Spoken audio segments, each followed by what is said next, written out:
Hi everyone, this is Mike Lowe here with SimSportsGaming.com, and we are jumping into episode 23 of our MLB The Show franchise series. This is being deemed here the first must-win of the season for the Tigers. It is still early. We're at the end of May, but again, as a team who is really just trying to figure out their identity still of where things are going. This is for me, it's a far more important game than it may look to be. We lost yesterday's game 4-1. Arizona's a good team, 35-22. They were just 2 games out of the NL West lead behind the Dodgers. But it's a game that we felt we could have won. At the same time, Arizona probably a little underperformed this game as well. But really, again, we sweep a bad Seattle team, and the reason I'm looking at this game as a must-win is we have to start getting some momentum going. We lost the Tampa series 3-1. We got swept by San Francisco. We even lost the last Seattle series. This is too many series that this team is beginning to lose here. We need to start winning series. And with this being a 3-game series, of course, we want this team to win the last 2 games of the series before they continue their road trip in Oakland. So it is considered today an early must-win game for the Tigers. So that's where we're at. That's kind of what we're going to be jumping into today's gameplay with. Again, this is version 1.8 of the sliders. They are up in the vault. You can take a look there, give them a vote if you would. It certainly helps the entire slider series or the slider set as a whole by giving those upvotes. So again, that's appreciated.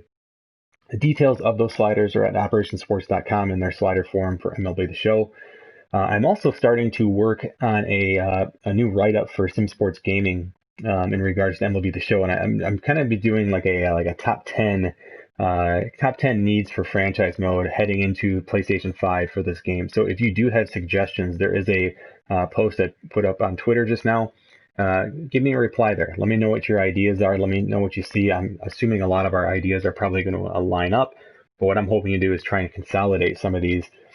Because these things do get noticed and they do get seen. And again, will we see all of these next year? Of course not, but it's still interesting conversation to have. And again, just kind of putting the expectations of the community out there can certainly be helpful. So if you do have ideas, check that out on Twitter. Subscribe to our YouTube channel too. Again, that's going to ping you when we start streaming not just this game, but various games as well. So so that's all that's kind of going on. Again, version 1.8. The big changes, because 1.6 was around for so long. We adjusted errors, so just kind of gave a bump across the board on errors. We adjusted stealing, so again, making stealing easier. And really, I haven't put it in the slider thread yet, but you have to really start doing manual steals on this game. You're just going to have no chance if you just kind of do it on an auto where you just give the direction to the player on first. Hey, just go ahead and steal. Get your best jump you can. I mean, you're going to have to start doing the jumps yourself. There's just no other way, it seems, with this year's game, which is fine. I actually think that's kind of fun. Just going to take a little bit of practice. And I think that was the only other change, was just base stealing and errors. So everything else is playing out really, really well. Just again, a quick update on the draft. I think, if you look at these blue icons on the screen, there's like a little gear thing kind of on the left there. It's the center field, and there's a blue icon. These are the guys who are like pre-scouted, right? So these are considered blue chip prospects. Now, I don't know, is for instance, Steven Rincon, blue chip prospect, is he going to be better than, say, again, very, very similar player, right? If we look at Randy Snelling, here's a shortstop. Randy Snelling's younger, but they're both estimated to take a while to get to the majors. They're both 80, potential of 50 overall. Does that mean that just undoubtedly Steven Rincon is going to be a better prospect than Randy Snelling? I'm not sure.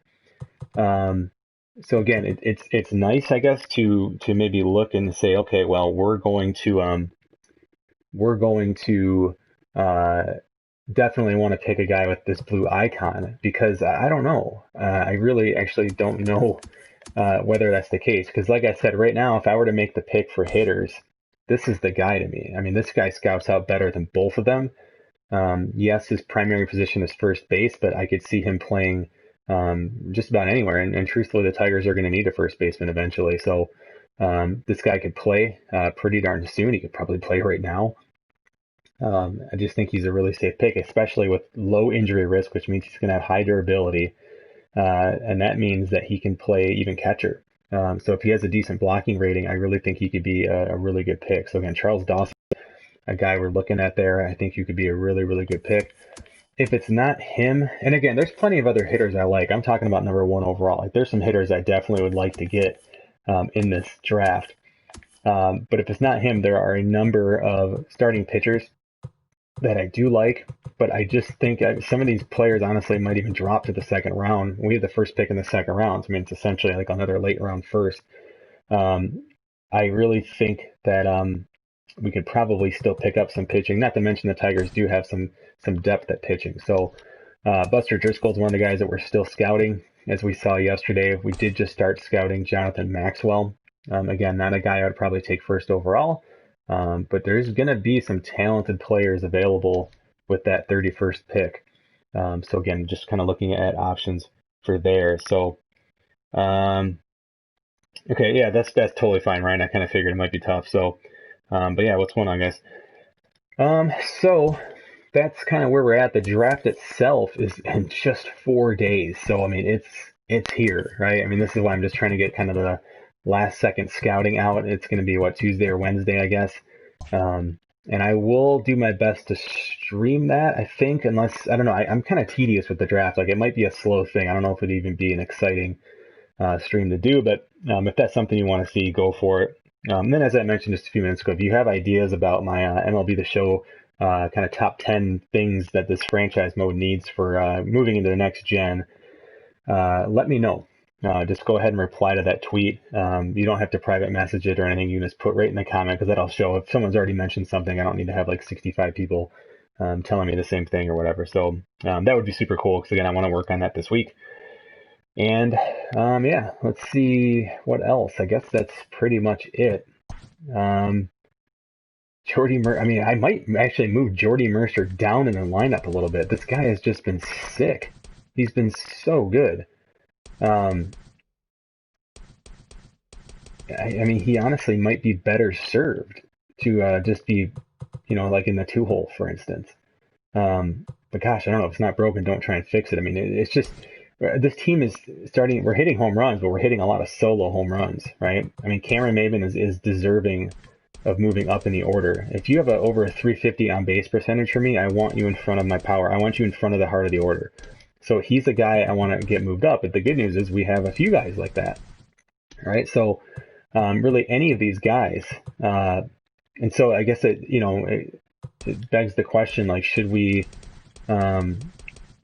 Jonathan Scope, I wish they would show you kind of like trending hitting. Like, I wish I could look at like his last 2 weeks or like the month of May, because his numbers are really through the roof of what he's been able to do lately. So he's performing much, much better. I would love to put Cabrera with his clutch rating in the cleanup spot, but he just doesn't have enough power. Again, he could even be in the 2 spot for me. But basically, I mean, we have a 1 through 6 that I'm pretty happy with. CJ Cron, again, is kind of that weak link. But he still has 8 home runs, which I think is first or second on the team. I think it's actually first. And so, again, I just kind of like having that bopper in the 5-hole to kind of clean things up a little bit. Really, our problem in the lineup, and I mentioned yesterday, is just down here. I mean, we have pretty much 2 automatic outs in our 8 and 9 hole. And that starts to add up a lot, especially when Victor Reyes has been a lot colder. But I mean, this is an area here. Again, whether we, continue to win games, whether we start to slide, I think it's trying to fill a gap here of getting a guy in here who can start turning, just being a threat with the bat. And it's weird, because I'm not sure why Christian Stewart isn't doing that. He's got pretty good ratings, but again, eventually ratings don't always tell the whole story. We really don't have many other options, even as we look through AAA. I mean, if we just look at guys who are like a 65 or higher, Daniel Pinheiro could be a nice utility bat. He's hitting 285 in AAA. He can play just about everywhere. But again, is that going to help us against righties? I don't know. Not a whole lot. Chad Cedillo is hitting 269 in AAA. Again, can play just about everywhere. So he's an option. He could definitely, maybe we give him a shot over Christian Stewart and just see if one of these guys can catch fire. and just start producing a little bit. So again, looking at like 65s and higher. Davil Lugo, I always thought would be our first call up. He has some major league experience. Nothing crazy, but you can see it's actually trending in the right direction. I mean, his OPS is going, everything pretty much went up last year for Davil Lugo. He can play the infield, but again, if we're kind of looking to fill in like Christian Stewart's spot, or catcher has really been our two weak points. I don't know if he'd be a good fit. At the same time, we could easily move Harold Castro to left field. So again, he is definitely in the mix as well. He's hitting 329. So, I mean, we do have a few guys. Willie Castro, who actually I think I just signed in my Angels. I think I just traded for him actually earlier this month in my Angels team for Out of the Park Baseball, the one that's on SSG, our 30-man team, or a 30-man league that's been going since 2015. But Willie Castro, again, a middle infielder, pretty good defense. This is the guy that would probably, if we end up moving Jordy Mercer, I mean, this is probably the guy that would get the call up just because he's able to play the middle infield spots. He's a switch hitter, but he's only hitting 214, right? So again, there's some options there. And Double A, I don't know if we have anyone. So Isaac Paredes is not a guy I'm probably looking to bring up this year. I think he's going to be a really nice player. But he's only 20. He's still, and you can see this, they just progress so much faster when they're getting at bats and whatnot, right? And you know, struggling at bats versus good at bats are different things. And so he's doing really well in Double A. He's 20. This is where I just want him to stay this year. But I think Isaac Paredes will be a potentially in the mix next year, maybe. And again, we'll just kind of see how his progression goes. Riley Green, kind of the honorable mention here. Is a guy that potentially could be playing as soon as next year, mostly based on his defense, based on our need for getting a true center fielder out there who can cover a lot of ground. But again, he's progressing well. I'm not sure why he's on the bench, unfortunately. Again, that kind of makes me want to move him even down back into A-ball. But I think we just have a shortage there. So, but that's not good that he's just sitting on the bench that whole time. So, again, might look to jump in and make that change right now because I'd rather him. They still develop in A-ball, but I want to make sure he's getting the proper at bats. So we'd have to find an A-ball fielder. I don't have very much. So it would be like bringing up one of these guys.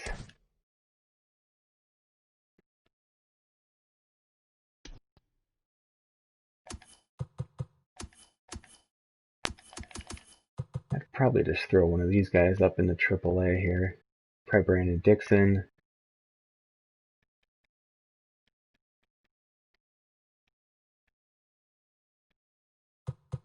Or just move him up to Double A.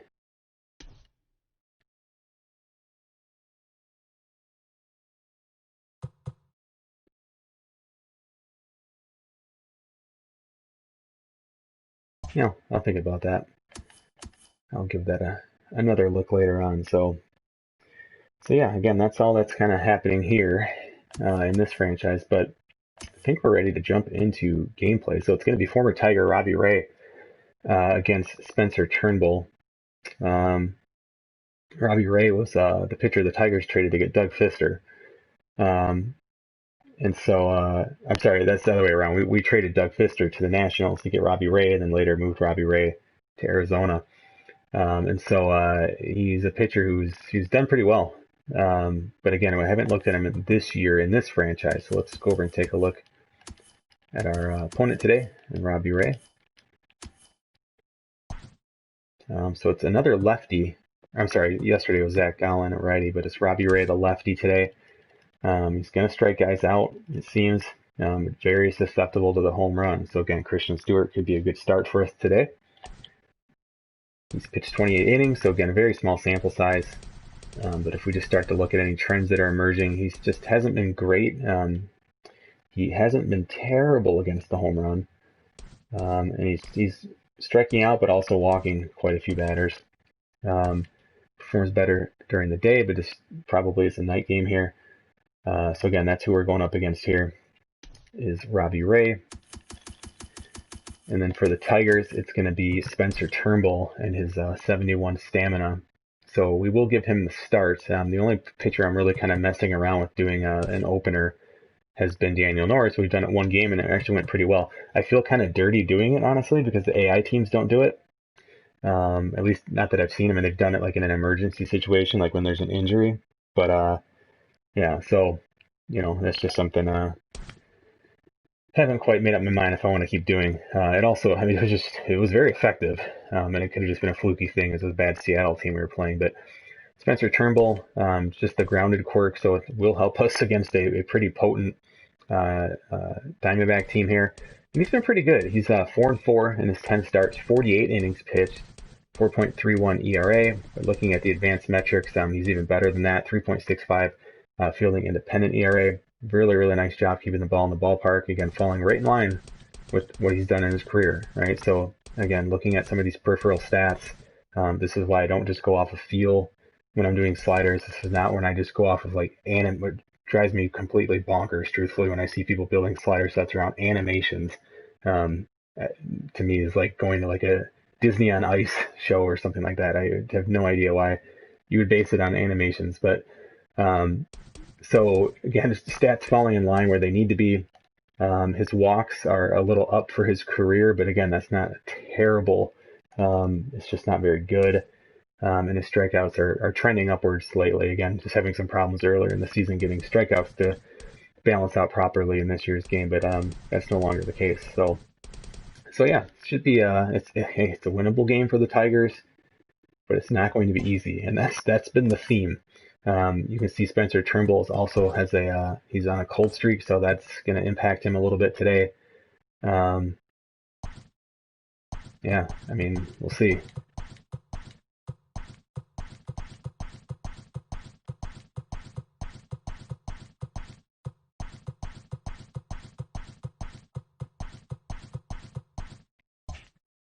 All right, so let's just make sure. I'm actually a little behind in complete games, so even if we did get a few, it's okay. Yeah, I've been stuck on 12 for a while. Probably be at about 15 by now, but we'll get those caught up. All right, checking the chat. I see some stuff going on here.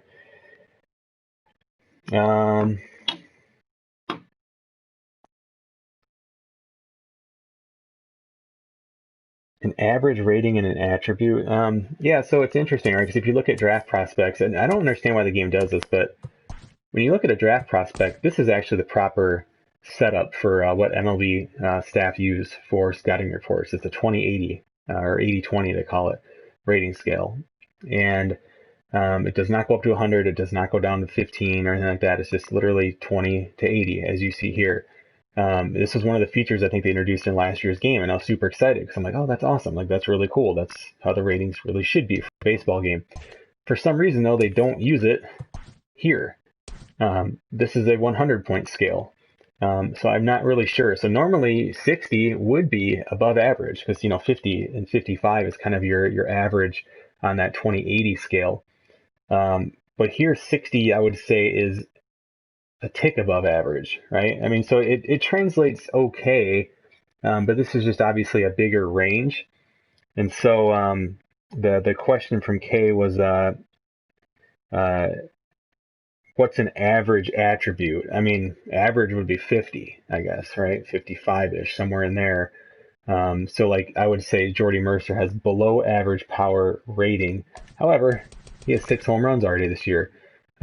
He's slugging .548. So, I mean, it's, again, the ratings don't always exactly translate. I'm not saying that they're like hidden or anything like that, but it's just, there's a lot of variables. Like when you have an at bat with Jordy Mercer, it's just not his power rating coming into play. It's not just his contact. It's not even just him as a whole player who's rated. It's the other elements in the game, such as the pitcher he's facing, even the ballpark, the weather, the time of day, apparently, according to the quirks.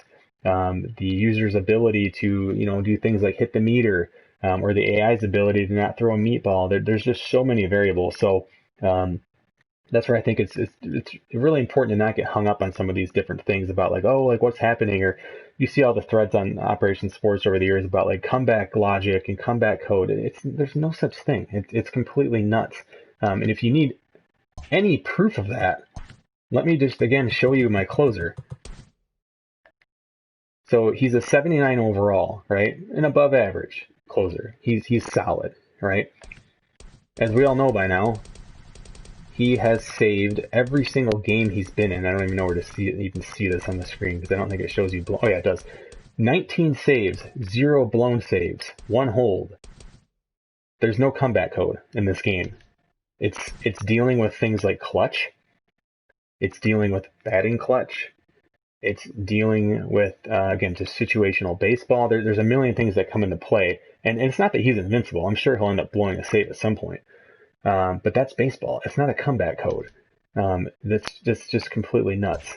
So again, just stay away from that stuff. My advice to people is just don't get wrapped up into these different things.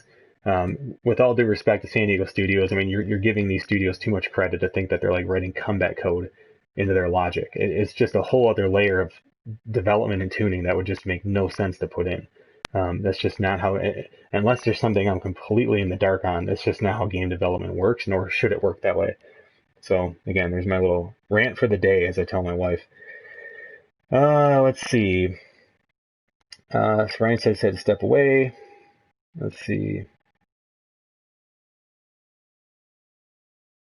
Yeah, Ryan's going to start doing some writing for the website, it sounds like. And again, we're just trying to expand that. So again, even if you're interested in writing with us, again, you don't have to be a professional journalist.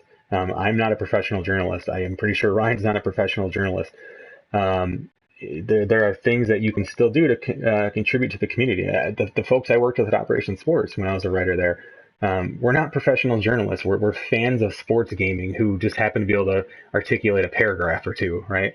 And so that's what we're looking for. I've had a handful of people message me being like, oh, I don't know, I don't have an experience with this. Like, this is just to help the community grow. And that's what we're trying to do here with not just streams, but again, just articles. Because really, this stream doesn't really directly connect to many people. I know people watch it to kind of get a feel for the sliders, and that's cool. And Dynasty reports are a fun thing. But most people want to read and interact with things that are going to be able to apply directly into their franchise, right? So like strategies of, how to set up 30-team control and what are the top house rules that you should use in a particular franchise mode and, things like that. And I like those things because I read those things too, and I think they're super helpful. So let's see. Ryan said he wants to do a top 5 out of the box thinking approaches to franchise. Yeah, and that kind of plays off of his streaming series, right? Kind of that prospecting for gold, just doing different things. So I think that's really, really cool. Let's see. Okay, so he just says he's not doing the prospect series. It's going to be in addition to that. So let's see.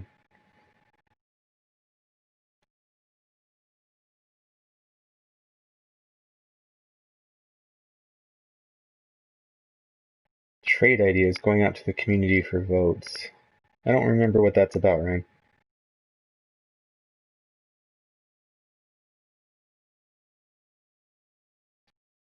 I'm just reading comments here. How was Vizcaino's clutch gone down 1? Well, again, this kind of goes back to kind of that argument about like, should stats lead to ratings or should ratings adjust stats? And I think for this, like, this to me is fine because, I mean, should it go up anymore? If he's 19 for 19, what does the clutch rating even mean for him at that point? Because again, really, it's still a pretty small sample size. You figure 19 saves, it's 19 innings. That's really not a lot to gauge. And I just think just generally that's just based off of his age and just kind of the natural regression. It obviously ties into training that he's either doing or not doing within the mode. And again, I don't really look at it that much. I kind of look at the beginning of the season. I look at ratings very, very vaguely. I just look and say, okay, is he a clutch pitcher? Yeah, I would say so. He's got a rating that's up in above 65 or so, and yeah, I would consider him a clutch pitcher. Daniel Bard, do I consider him a clutch pitcher? No, not really. He's more a guy that can come in maybe in the 6th inning with 2 outs and a guy on 3rd, strike the guy out. That's exactly why I have him on the team. But I wouldn't have him closing games, especially with a home run per 9 like that, and a pretty low clutch rate. So Buck Farmer, again, not super clutch, but he's been okay for us.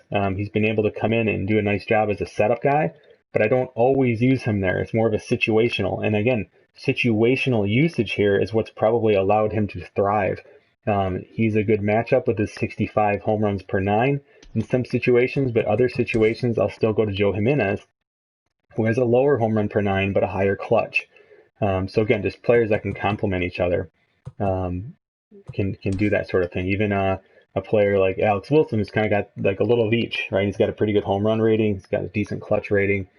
So again, just using different guys in different situations.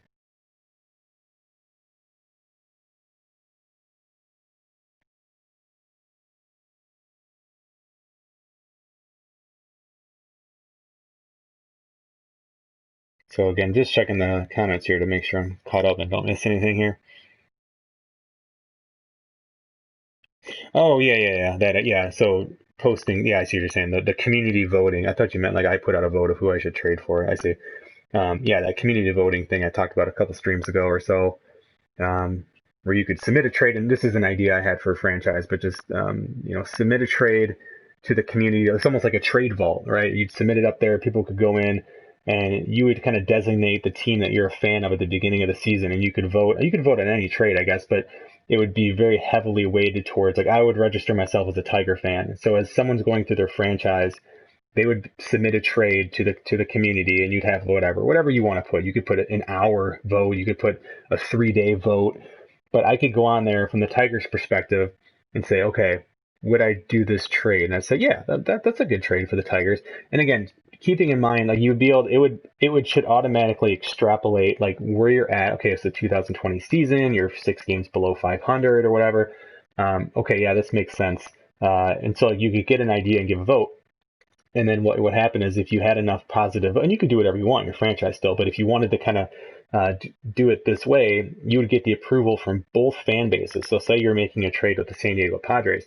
Padre fans could vote on it, Tiger fans could vote on it. And if you get 60 or above approval on both, you can get some kind of like badge or earn, badge,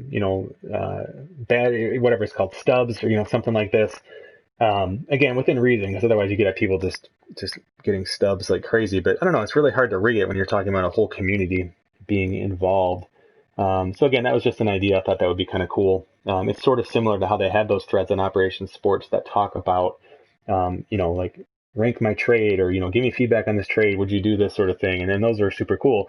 It's basically just putting that into the game, I think, which would be really, really cool. Okay, let's see. Yeah, so yeah, Brian, I remember. Thank you. I remember what you're talking about now.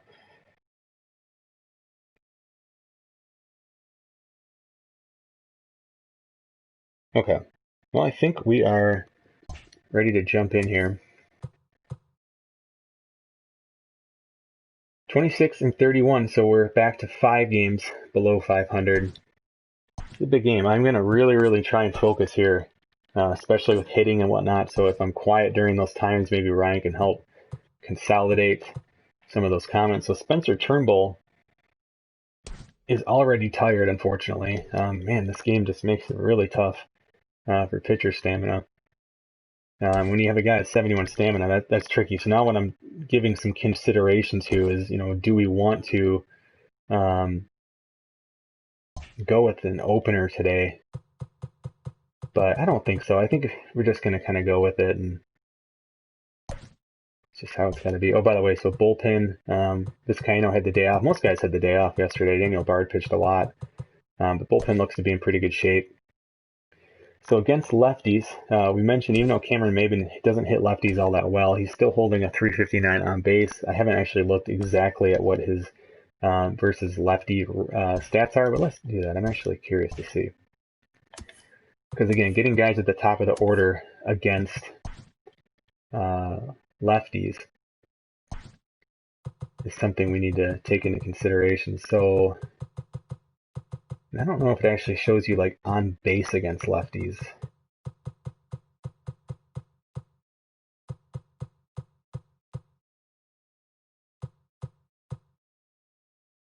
So let's just sort by at bats against lefties, and here's the average against lefties.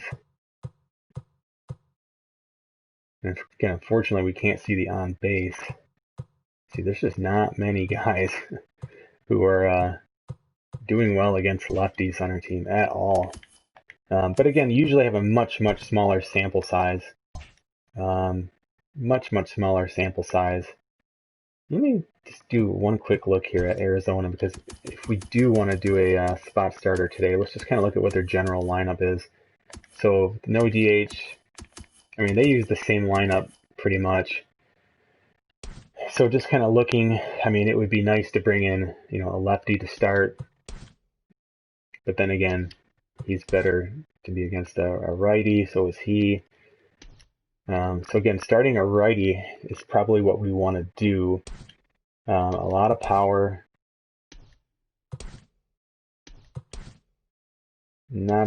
Somewhat power. So there's definitely power. So like, for instance, we could start somebody like Alex Wilson. He would be a decent spot start here. But again, like, we have the home run quirk with, what's it called? With Spencer Turnbull, so he makes sense too. I guess where it starts to make a little bit of sense is if we started with a righty and we actually had a 1-2-3 inning, which is a big hope. We could then bring in a lefty. I mean, it's kind of hit or miss there. Like, a lefty would be a better matchup for the second inning. So maybe we will do that today. But again, it's very dependent on getting a 1-2-3 inning. But even then, we can still go to the lefty for the fourth batter. So let's do that today. We can kind of talk through using a spot starter. So we're going to actually start, I think, Alex Wilson. He's a righty who's pretty good at limiting the home run. The ball maybe get put in the play. But again, can he get us through the first inning here? This could be a pretty good spot for him. So yeah, I think we'll give that a shot, and then we can probably go probably Nick Ramirez for the second inning, and then probably bring in Spencer Turnbull after that. So let's give it a shot. Why not? Why not experiment? Why not experiment in a must-win game that the general manager is saying is a must-win? So Alex Wilson, Nick Ramirez, yeah, that'll work. Okay, so as far as lineup, I actually don't mind Cameron Maybin being there. I am gonna actually this line. Oh, like I said, let's see. This is all messed up. I haven't actually used my versus lefty in the NL lineup at all. So let me just kind of move some things around. Nico could actually be good there. We want Miguel. I'll do positions later.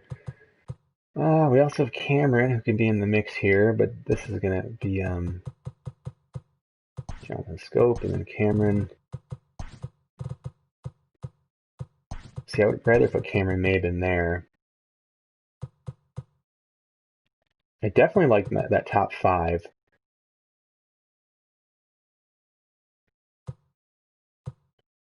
We're going to need a catcher, but I want that to be Jake Rogers today.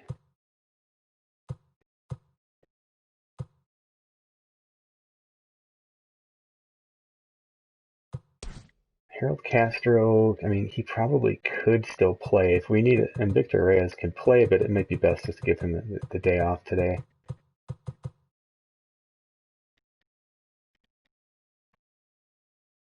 I could also give Cameron Maybin the day off, because he could probably use it. And bring in Harold Castro. So we could do something like this. So it's pretty much the same 1 through 5.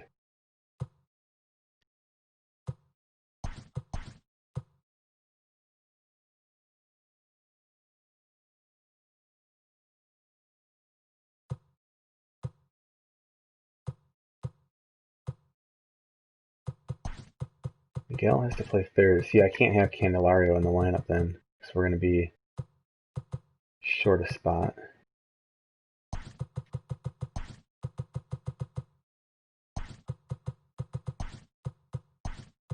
And Nico Goodrum will have to play the outfield, which is fine. So we are going to need another outfielder is what that comes down to. Candelario's got to come out. So we're going to go Cameron Maybin.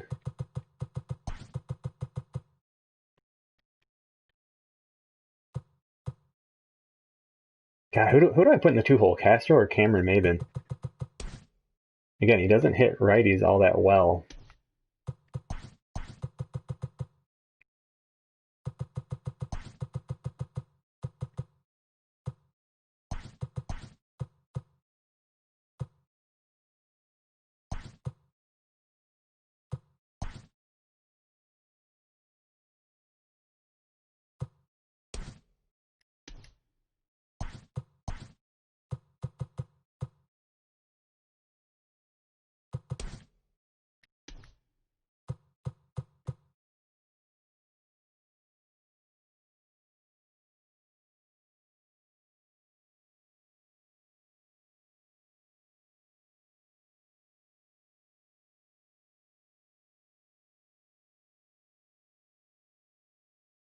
Ryan asks, will you use a pinch hitter when the pitcher spot comes the first time around? Yeah, probably. But again, it just depends, because the way our team hits, that will probably be the third inning, and we will have pitched by then. So ideally, I would have the pitcher spot come up in the second inning. We could take out Nick Ramirez, and then that would be lined up perfectly. If not, we're going to have a decision to make. So again, that is a consideration. We could even move the pitcher spot up a little bit in the lineup for that.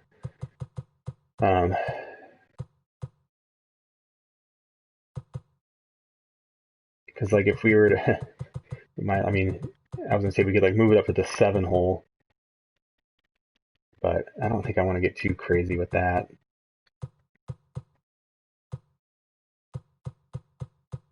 Could also double switch at that point in time too if we needed.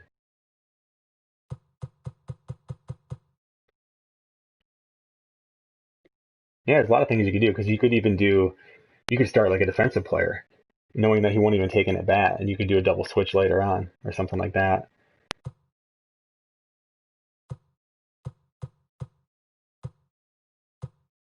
Ego's good protection. Let's do this today. Ego's actually pretty good protection for a lefty.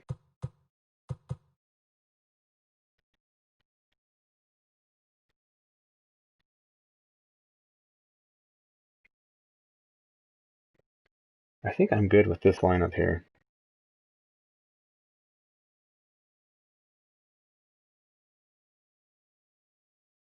I don't think there's a correlation between stamina and clutch. I'm sure if we went through, we'd find people that's not correlated to. I just think those are just two things that probably start to go down with age, or as the season moves on and there's seasonal fatigue or whatever's happening.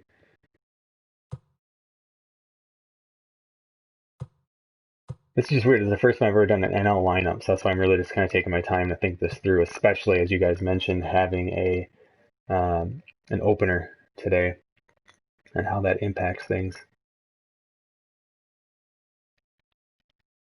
Also, just having a hard time deciding if I want to go like this or this. I mean, this has kind of been the lineup we've used most of the year.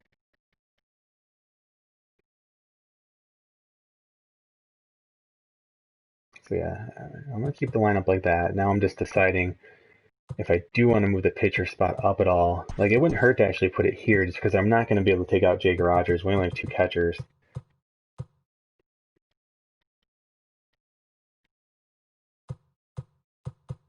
And that would get this pitcher spot up a little bit sooner, which could help.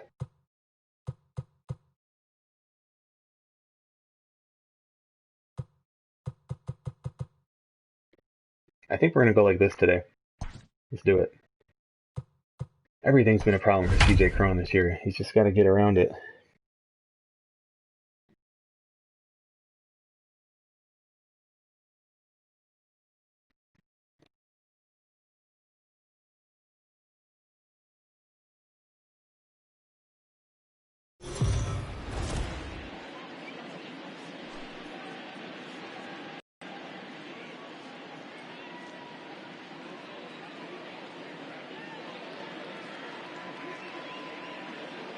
All right, see if the Tigers can do it here.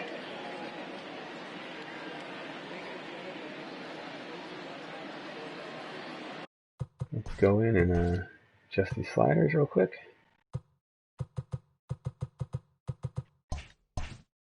You know, pardon me, I do a lot of rules about like, well, the AI doesn't do this, like they don't sign free agents, and I'm almost getting to the point where it's like, F the AI, F this game for not being smart enough. I'm not letting it impact what I want to do. But the problem with that is, as you extrapolate that over a long period of time, your advantages they grow exponentially. So that's why I really do try to keep it in check. I like those black uniforms they have; those are nice. So Robbie Ray, all right, gonna turn off the chat here a little bit. Get ready to focus on hitting.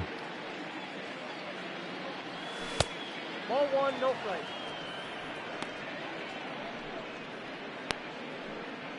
Looked like Robbie Ray thought that was a strike for some weird reason. 7-11. Yep, that ball went out.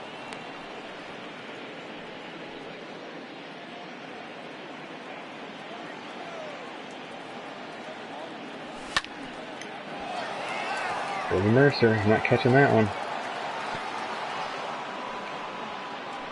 What is with Jordy Mercer? What in the world? I don't know if it's just something like the AI just doesn't respect his rating, so they just gas him fastballs. He gets so many meatballs to hit, and then he just crushes them. I mean, he's a general manager's dream. He heard the general manager say this is a must-win for the Tigers. I was like, I'm cool with that, bud. Let's go.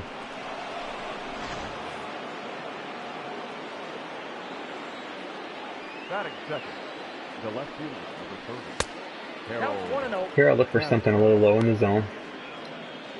It's got the his hot zones down at the bottom there. And probably be able to, I mean, again, look for fastball low, but just react to a breaking pitch that will fall down that way. So that wasn't low enough. That would have just been probably popped up to the catcher.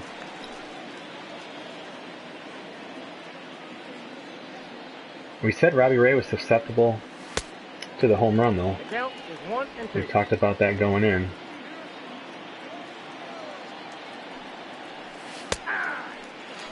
Oh, I forgot there was 2 strikes. That was my bad.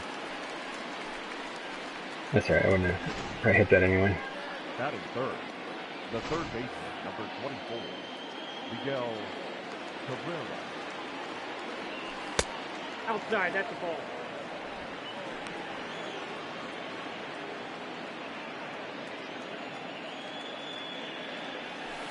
Ooh. 1 ball, 1 strike. Could not adjust to that.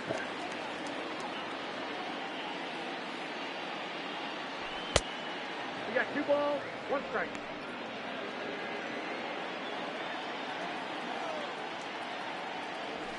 Ball.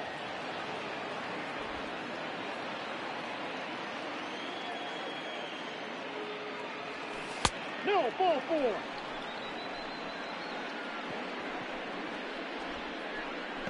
Batting fourth, the second baseman, Jonathan Stone.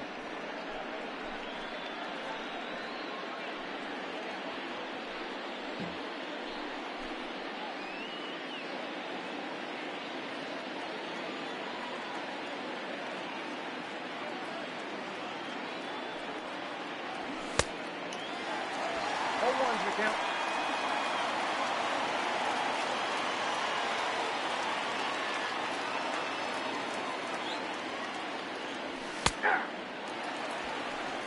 No ball, 2 strikes.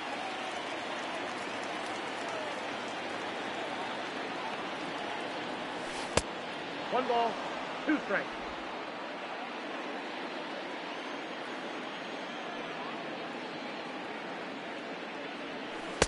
Dang it. Why did I swing at that?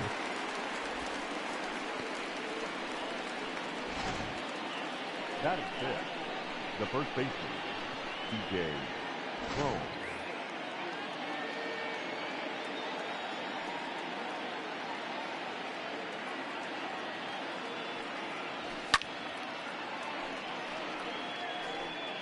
Well, I just have trouble laying off that kind of upper zone fastball. 1-1.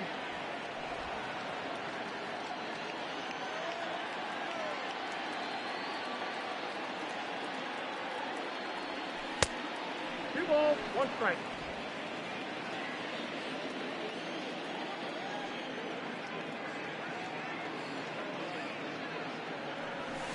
Ooh. 2 balls, 2 strikes.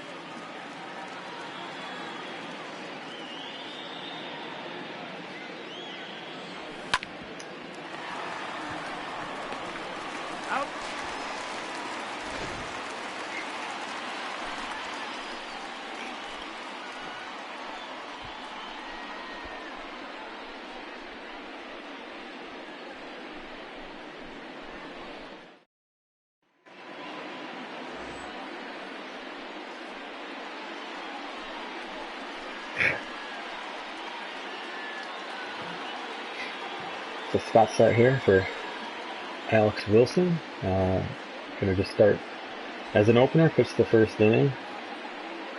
Hopefully get us out 1-2-3. If not, he probably won't even face the fourth batter. But again, that'll bring up the issue of like, well, we want him to get through our second inning is the plan, but we'll see.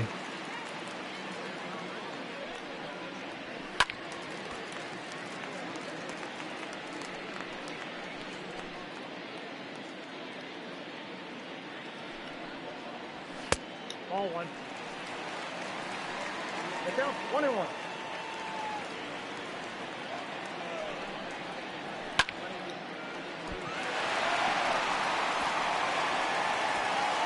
Just a hit. Almost a nice play by Jordy Mercer, but not the greatest fielding shortstop.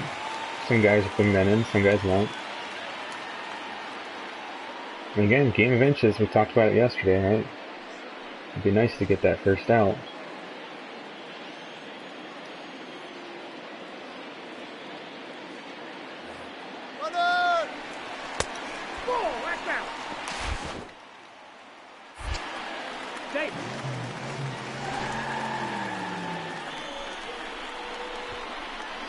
First pitch running, putting the pressure on.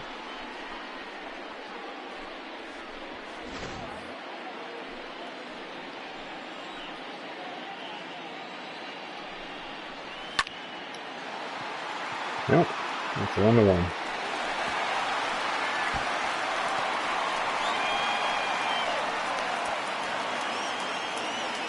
Oh yeah, I suppose I need to get Nick Ramirez up. I forgot to do that. The center fielder, Patel. Marquez.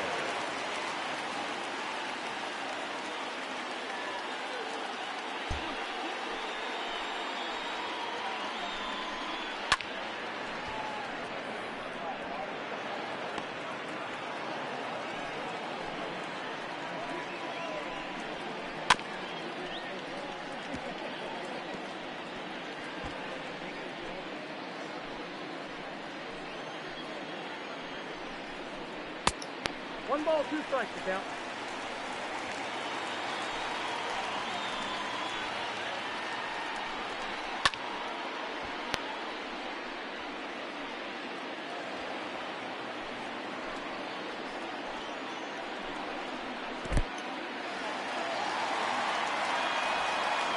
No, he's safe.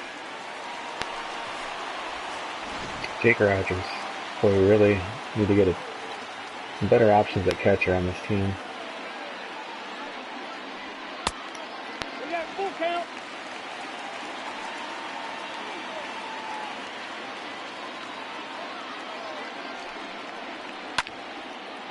It's gone. Nope.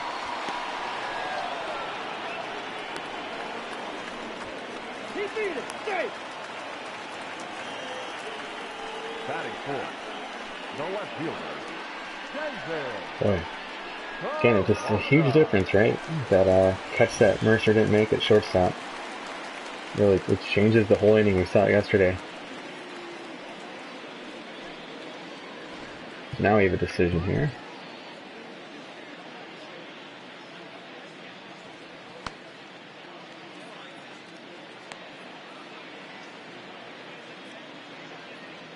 But with nobody on base, we're just going to let Alex Wilson keep going here.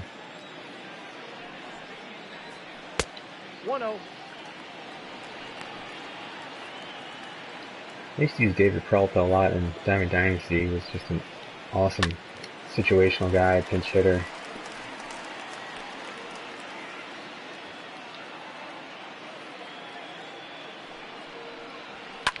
Oops, not where I wanted that pitch. But we'll get the out. Take that for sure. Batting fifth,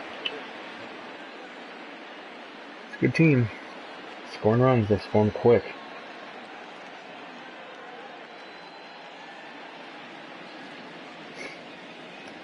Nah, I wouldn't do a manual trade. Again, I want to just, well, let the game kind of decide. I mean, you still, I mean, you guys, it's such a small sample size. It's not like Jordy Mercer suddenly Derek Jeter, and the game should know that. He's just on a hot streak right now.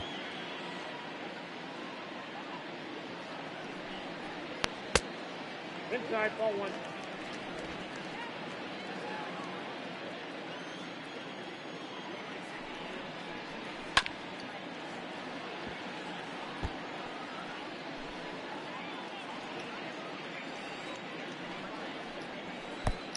Two balls, one strike.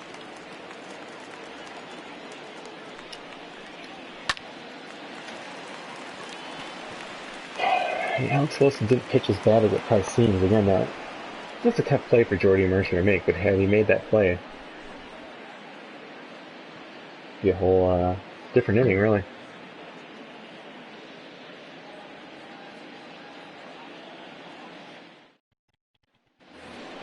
I don't even think they would have scored a single run. Leading off for the Tigers, the right fielder, number 4. Double pass, I guess with the double and pass ball, they still would have, yeah. Ball one, no strike. Couple hits shy of 1,000.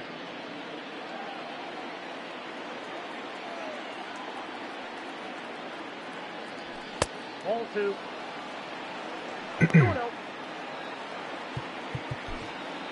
Make sure we have who we want up here next.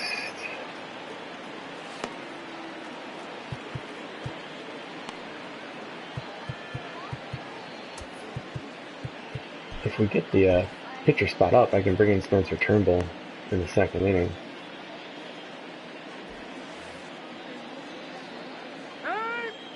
And I think, yeah, he will be up this inning, so we'll probably just go with Spencer for inning number 2.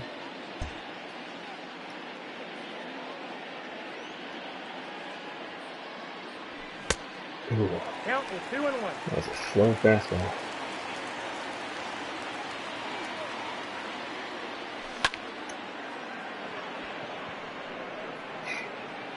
Not a lot of room for forgiveness. That wasn't a terrible swing, but that's what you should see, right? Just underneath it. Batting 7, the center fielder.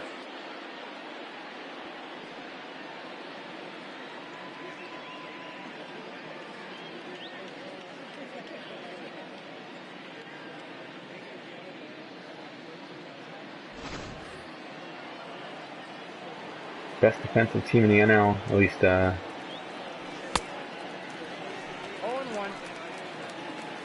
just looking at fielding percentage.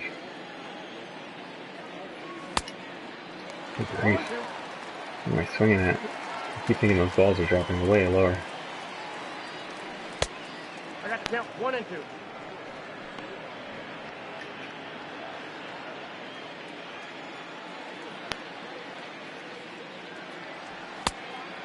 Count.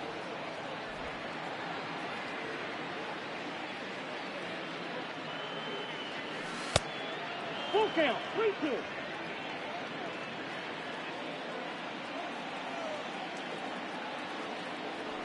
Nope. Ball 4.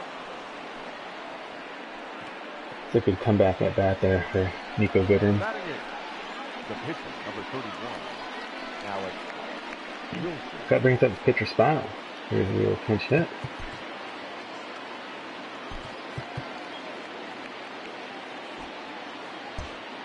Not a ton of options, honestly, but we'll save those lefties for later. Base hitting for the club, number 46, Gamer Candelabro.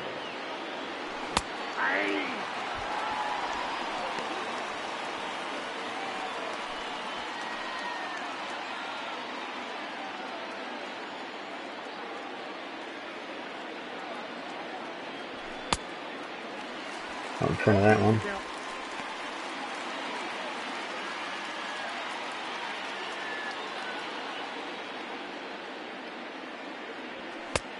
One ball, 2 strikes.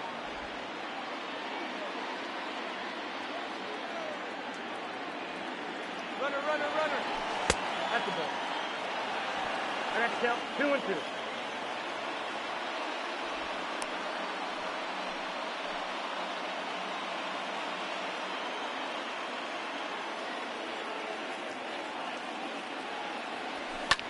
Oh, dang it. Dang it, dang it, dang it.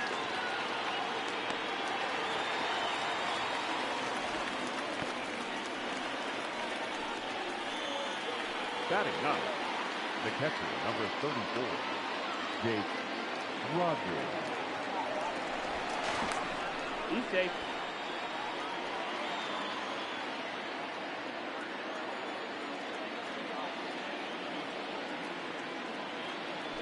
Ball, that pitch is up.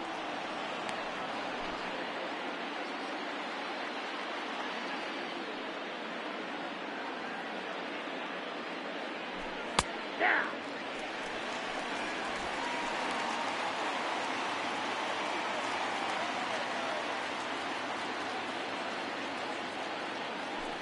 That's the ball.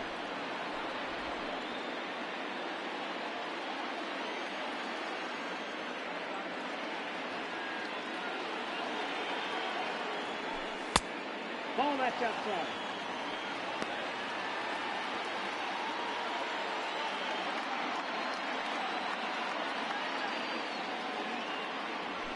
Ball four, take the base. I don't want to mess with Jordy Mercer. Let's see though, this is a different game. Now he's runners in scoring position. He's not, does he have a clutch rating? I don't think we actually looked at that. Oh, not bad. So yeah, this isn't a terrible spot for him.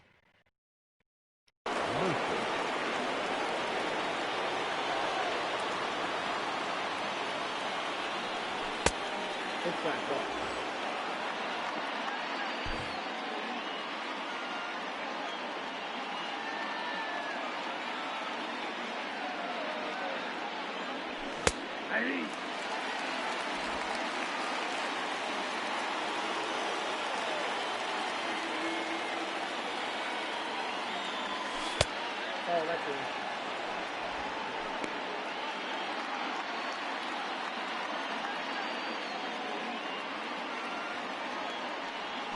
Oh, dang it. Didn't see that till too late.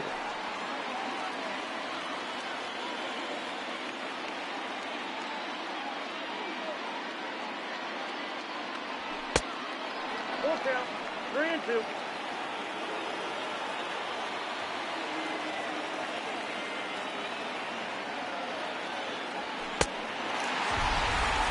That's where I was looking.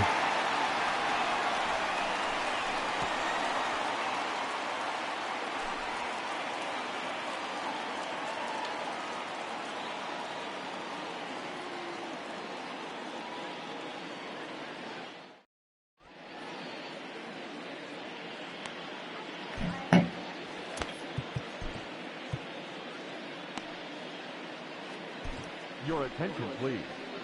Now pitching for the Tigers, number 56. I don't think go exactly according to the script here, but he'll come in inning earlier than we were planning on. But The first baseman, the first inning didn't go as smooth as we had hoped. Walker.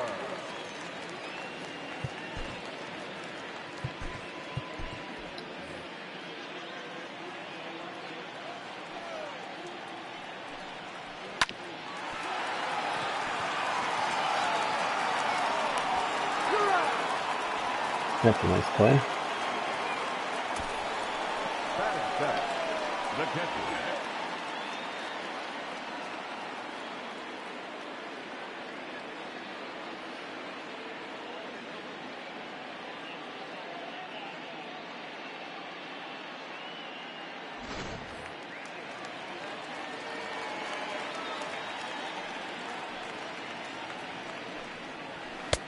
Ball in.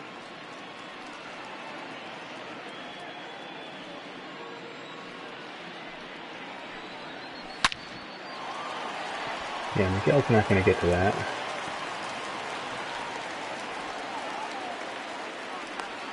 Nice throw by Harold Castro.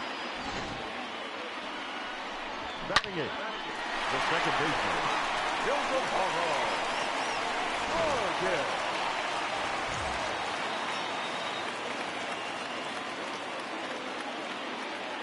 Oh, I hope they hit and run. I'll take the 3 out. Ball, that's in.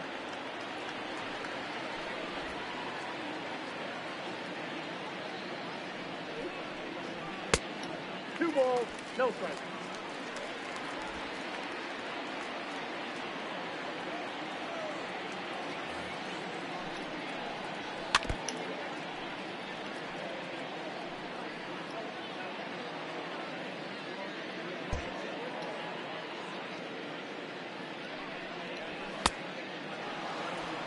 2 the count.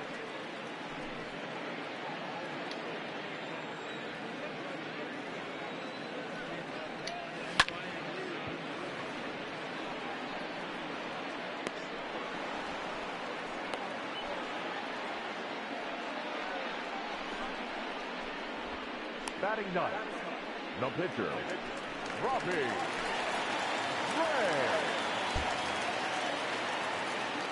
2 outs. 0-1's the count.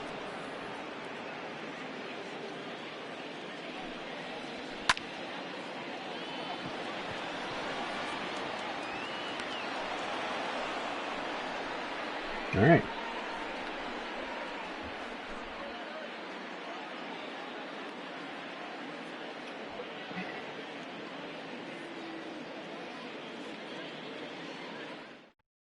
Just the one hit. Lead off home run by Jordy Mercer. Wait, he flip-flopped his 2 at-bats, right? It'd be 3-1 Tigers. 3-2 Tigers, I should say. Could be 3-1 Tigers. With just a couple little changes to Jordy Mercer's day had taken place. But those are all part of baseball.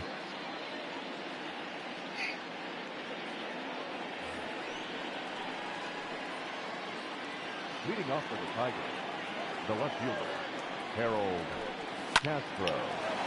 Ooh. The third baseman, He doesn't have as high of a contact rating against lefties, obviously, but that would have probably been a hit if that was a right-handed pitcher.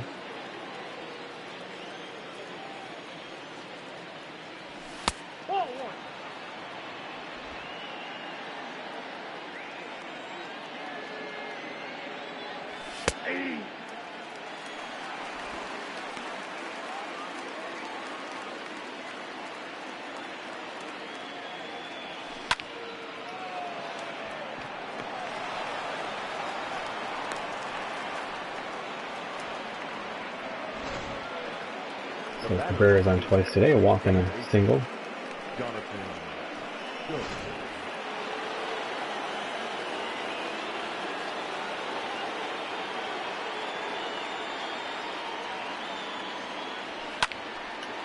Oh my gosh.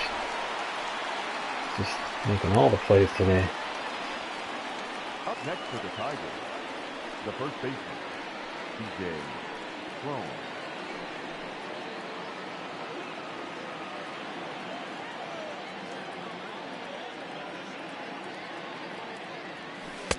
Oh, that's off the plate.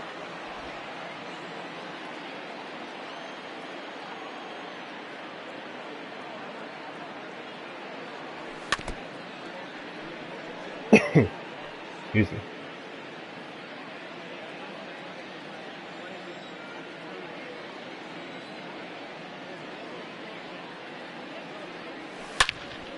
That's gone. Thank you, CJ Crone. That's why he's in there. Doesn't hit the ball all the time, but when he does, it'll go pretty far. And he's a good matchup against the guy who gives up home runs.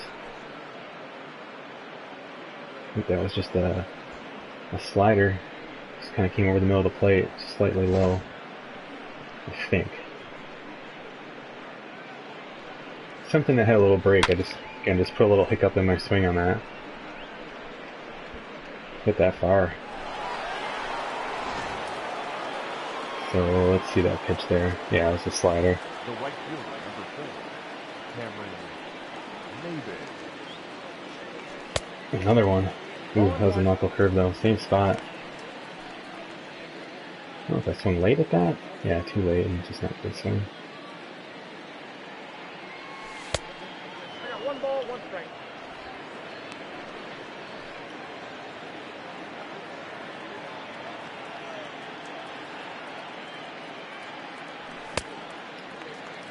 I'm just not going to get up to those. Not unless I'm looking up there. I was looking up there, and I moved the cursor down. It's a terrible habit I think a lot of people have, myself included. But we'll take it. Boy, that might have been our longest home run of the year. I mean, as soon as I hit that, it just felt perfectly right. And again, and those are just default legendary sliders, so I mean, that's balanced pretty well by the game. And that definitely felt right. I don't know if it matters, but that inning, I was standing up. Sometimes I like to stand up when I'm playing this game and just get sick of sitting. And I don't know, sometimes it actually helps with batting, maybe? I don't know. Ball. I got a ball, 1 strike.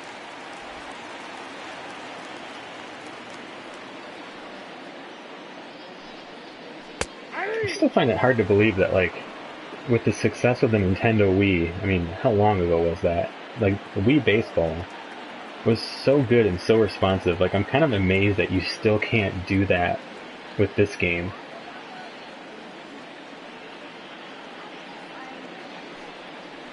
That's probably going to be on my PS5 list.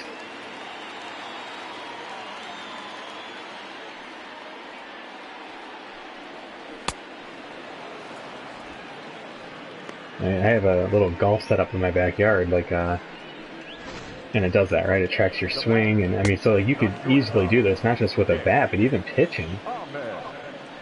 You know, like, you could just hold the sensor like a ball, and you wouldn't even have to let it go. Like, you could actually, like, tape it, or you could, like, they could strap it to your wrist, and you could even let go of the ball, and just for that little 6 inches of line you'd give yourself, it could register the spin of the ball when you release it, or something like that, right? And then it obviously wouldn't, like, fly around your room and break anything. It would just, it'd be like a Nerf ball, so like it wouldn't hurt your wrist, or even it would just kind of bounce off that, you know, pull back on the rope and just maybe hit your wrist or hand, but it would register that spin.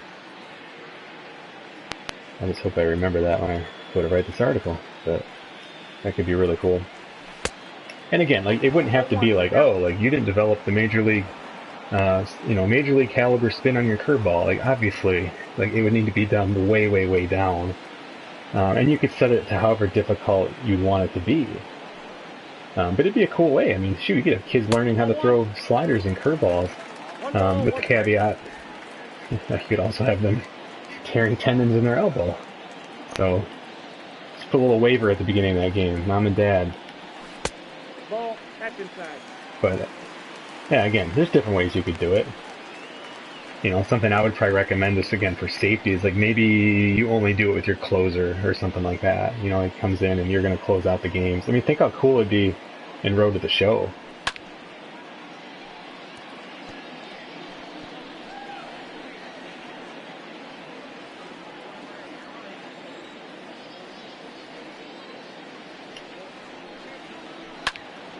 There we go. Easy out. Boy, we're not missing any bats this series, though. They're one of those teams. It's kind of like when you play Cleveland. The ball is put in play all the time. It's scary when we bumped up the errors to 6 across the board. So, especially on the road, makes me nervous.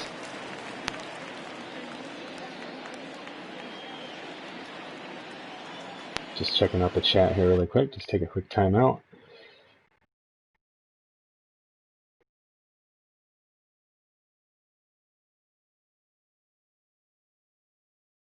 Yeah, no, Ryan, exactly. Like, just not getting a huge haul for him, but like, if he's a really good situational rental fit, makes a ton of sense. And they absolutely would target a guy like that, even if he is just having a hot season or something like that. I mean, they'll definitely take it.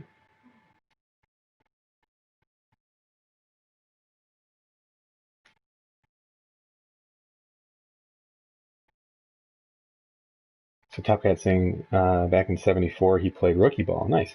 For the Rangers, I only went to A-ball because of an injury. Okay, very cool. Yeah, just a lot of sports, right? It's really opportunity is a big part of it. Like, most of those guys, this is something that when I was I used to be a high school teacher for a number of years, 8 years, and coached baseball, worked with the football team, and I just remember talking to some of the coaches there. One of the coaches, I think it was actually the head football coach at the time, had told me that he's like, you know, because he's a guy who actually he played with Kurt Warner in college and stuff, and he had just said, like, you know, just talking about him in particular, like, it's just there's so many guys who are talented enough to play. And again, there's only so many Michael Jordan, Kobe Bryant, stuff like that. But like, there's so many guys who are talented enough to play, but opportunity is a huge part of it, because even the best scouts, even the best coaches, you can't always just see it. You can't always know how players are going to respond in game. And so getting that opportunity, and perfect element of that is when you think of like NFL running backs, where it's like, this guy's undrafted and you rushed for 1,000 yards. Oh my God, what great scouting. Or it's like, well, a little bit of scouting, but that team also passed on him for 7 rounds. So, it's really just, again, opportunity. There's just, again, so many variables with these sort of things, right? So, but it's just really cool, because I think opportunity plays a role. So was it Top Cat, I think, was saying in the chat about, playing A ball and getting called up. But I mean, that's how it could probably work out for some players too. It's just like, wow, I might not have gotten this opportunity without an injury. So, and Kurt Warner in the NFL was exactly like that. And that's kind of the point of that conversation. So.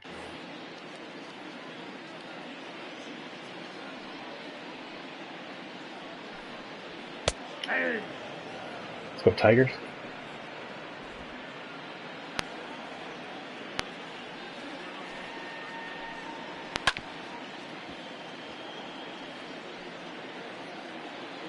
I'm going to go curveball here.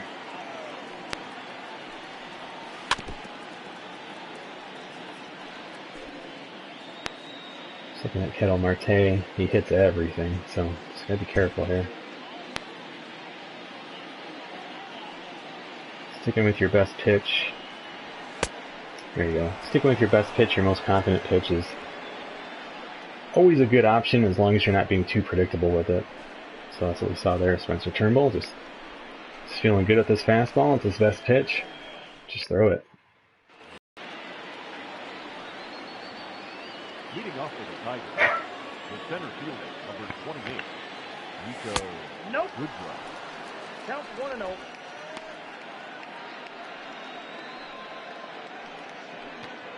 The mail must be here. The dog's going crazy.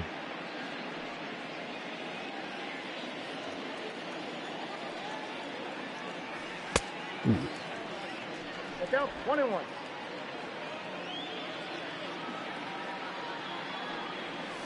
Oh, gosh. 1 ball, 2 strikes, count. He's just in the head on everything against Robbie Ray here. Again, going too early. Now His full strikeout. Number 56.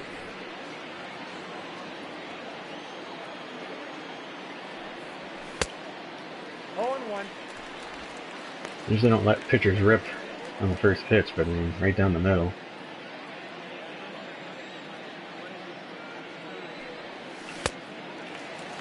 No ball, 2 strikes.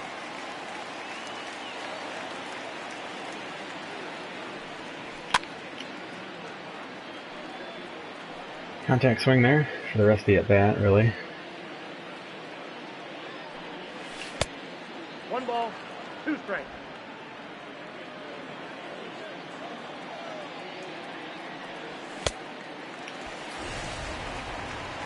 Five strikeouts now. The catcher, number 34, Jake Rodgers. 1-0.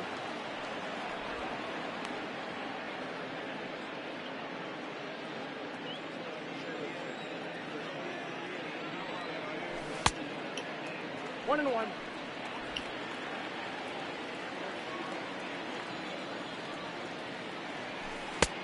Good grief. Swinging so early at everything.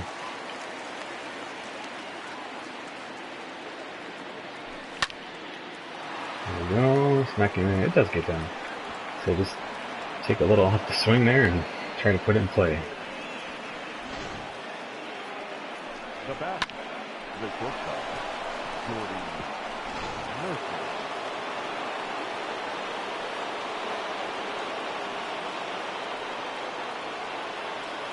Oh, that's low.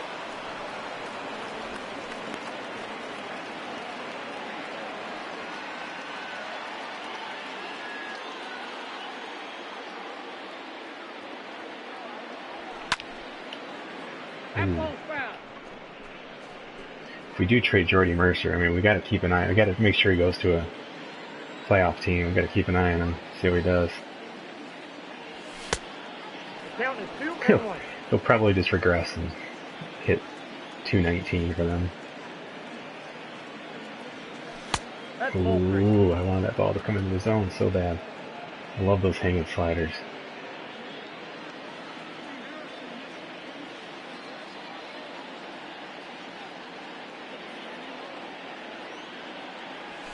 No, that's the ball. Take the base. On base again. Probably not a bad play for Robbie Ray. The lefty. Takes the lefty now. Harold Castro. That's cool, Top Cat.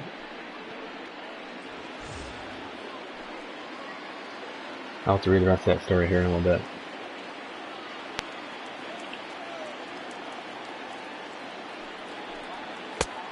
Ball, that's pitch out.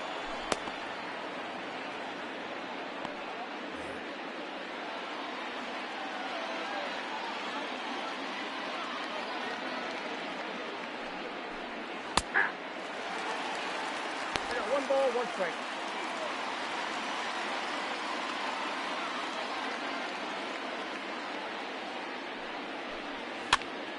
Ooh, just missed that.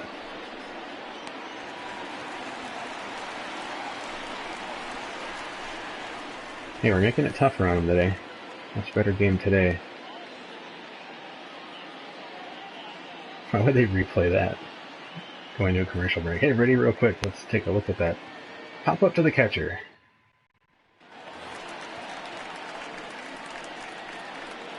Leading up for the Diamondbacks, the left fielder, Jason Peralta. Just reading the chat here. Top Cat's got a really cool story if you haven't checked the chat, just about his experience in the minors. Very cool. I don't know who David Clyde is. That might be beyond everyone in this chat.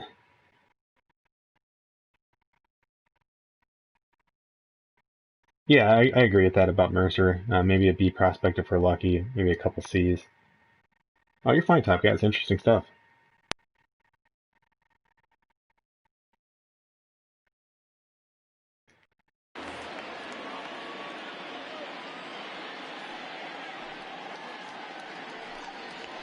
Hey! All 1's the count.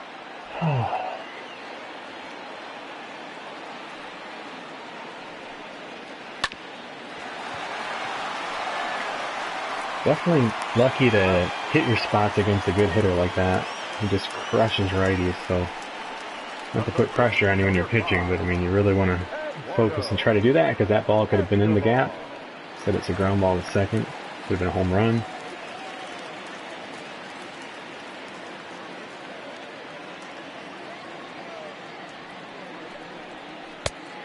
Off the plate, ball 1. This is a similar experience to when I brought in, I almost said David Price, Daniel Norris out of the bullpen.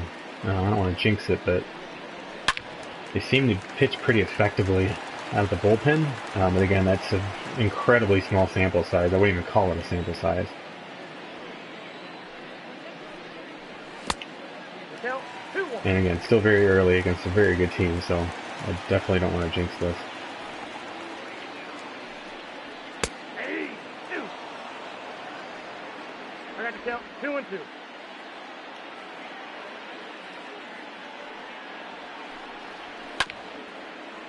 That's going to get through.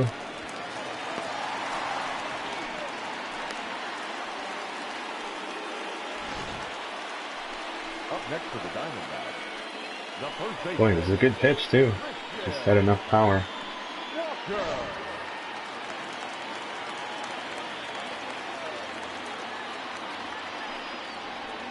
Oh, boy. That ball got him. Perfect. Now batting, the catcher, Thompson. Hey, check out the Tiger fan with a good seat behind home plate. Oh, and it's actually Pretzel Lady. I think Pretzel Lady's at this game, but there's a Tiger fan behind her with the Tiger hat, see? The well-traveled Pretzel Lady. He's got some bank. Just traveling around, getting the best seat all the time.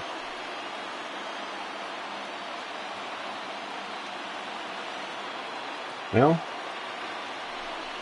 obviously a double play would be nice here, but not a great hitter at all. But gotta respect that power too.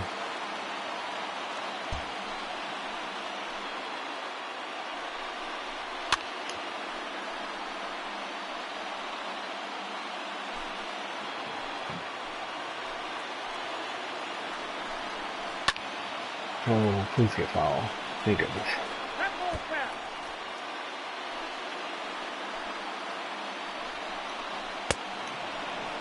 Big strikeout. Big strikeout. The batter, number 15.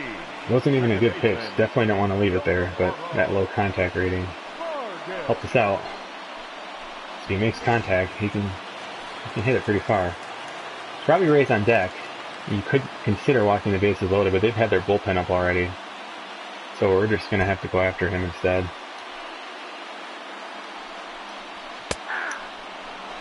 And just be confident in your starter. Make good pitches.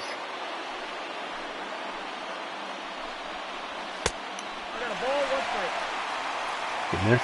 You want to try and miss out of the zone like that. Oh, damn. Two-hit batter, Simon. That's not what we want. But they've announced Robbie Ray, so...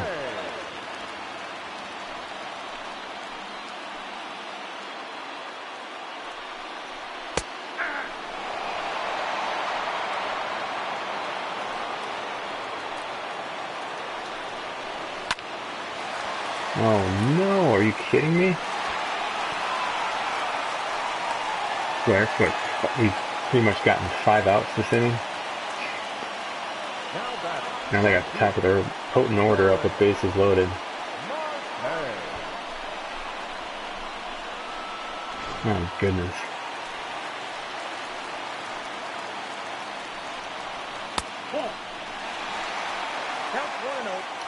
Thanks, Mr. Turnbull. I got this.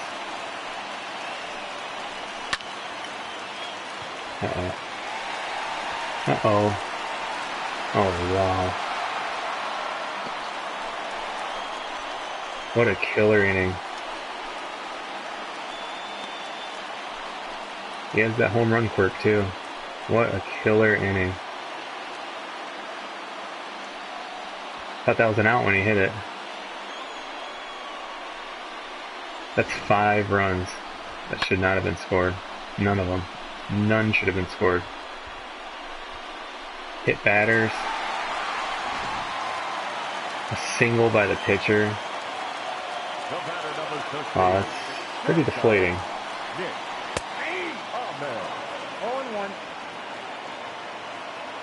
Yeah, it's tough when you play good teams. That's a ball.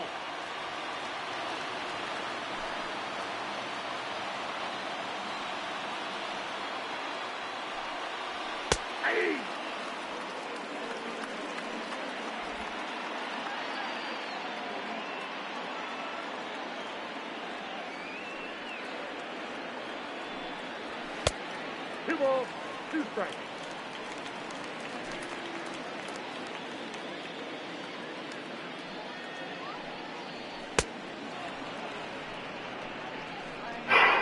Wow, that's a bummer of an inning.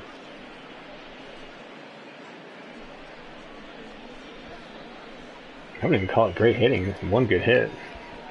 Just balls that found their way through our infield. That's, Jordy Mercer's not the best shortstop. Leading off for the Tigers, the third baseman. Fielding ready for a pitcher coming to play too. That ball going through his legs.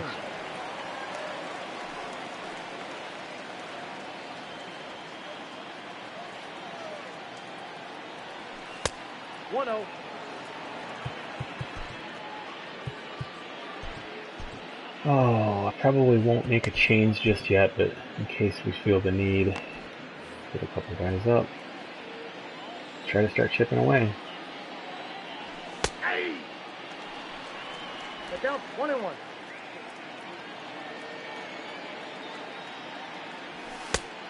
You got 2 balls, 1 strike.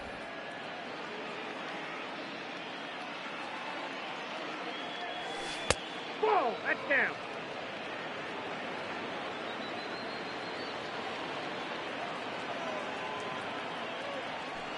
Ball 4. First base. Third time on base today for Miguel Cabrera. Down by 4, we'll take it. Now back, second baseman, Jonathan Lowe.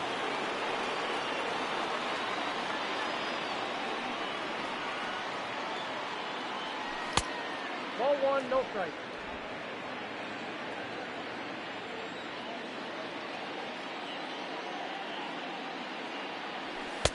Ball, that's out.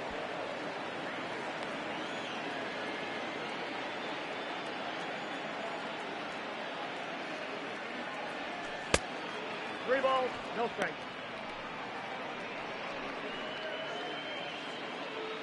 Take care. That pitch is in. Ball 4. Back-to-back walks. Probably going to take him out at this point. That's my guess. Now batting. I cannot believe he hit an RBI single. That led to a grand slam. Lowe. Staying in. Okay, CJ Cron.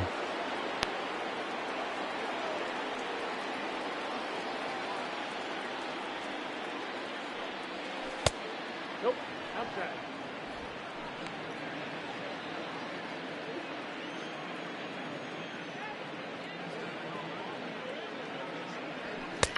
Ooh, couldn't get up high enough there.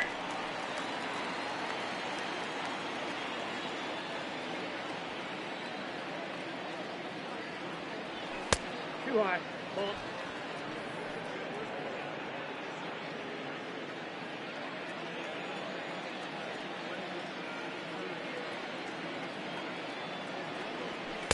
Ball inside.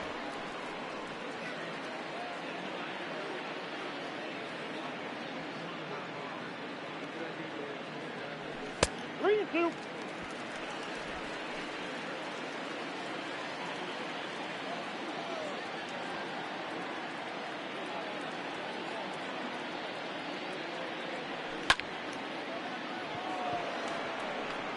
No tagging here. On the speed. Not worth it.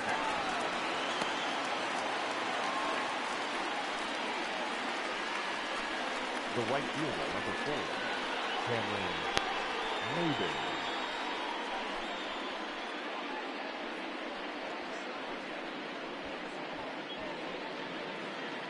Alright, ready to bring it Your in. attention, please. It's a righty. It's a good matchup for Cameron Maiden.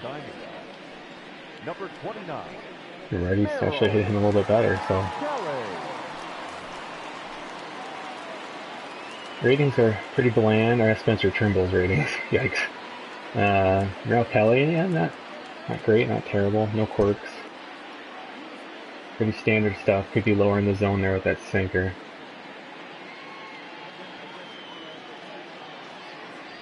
Hey!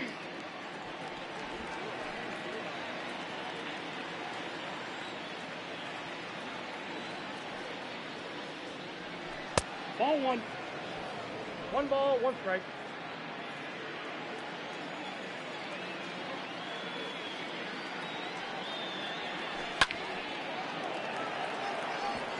Come on. Just stay. Faster base runner, closer game. Center fielder. Could probably send on that bobble out there. Good one. It's not worth it. Nico Goodrum actually isn't a terrible matchup here. The reason being is he's unlikely to hit a double play. Still very well could. Low contact. He's got good speed. And he's got good power. So I'm actually going to leave him in here because, again, it's kind of a feast or famine at bat potentially.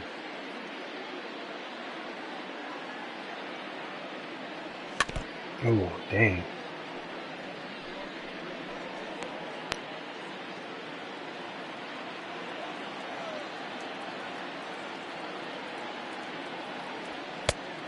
One and 1.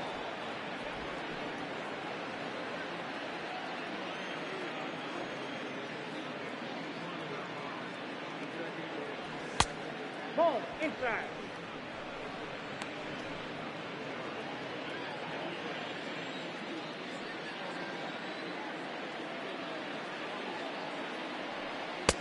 Down to 3-1. Spencer Turnbull on deck. We do have some bullpen guys up. Is it who we want?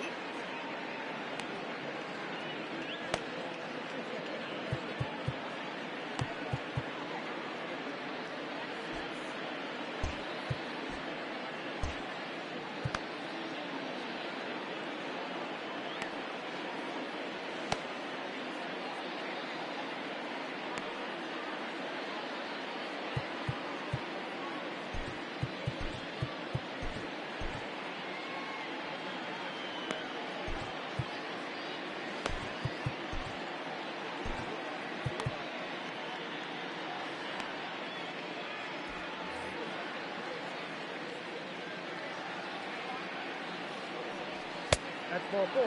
Take the break.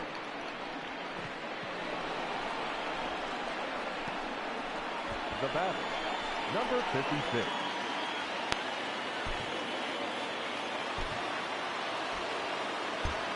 Oh, we'll go Christian Stewart here. Ladies and gentlemen, your attention please. Pinch hitting for the Tigers, number 14.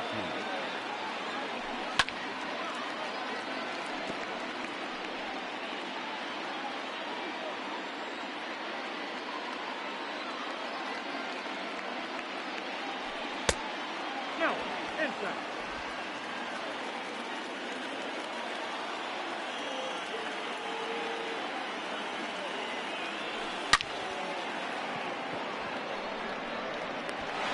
Oh, jeez. No, we didn't score a run on that. Unbelievable. I thought that was getting down. The catcher, number 34. Boy, base running this year has regressed for me, at least. Just the functionality of it. I don't know if it's like that for anyone else, but just had all kinds of quirky stuff with it. And we're not going to score anymore because of that. So, it would have just been one more. I was going for 2 or 3 on that play.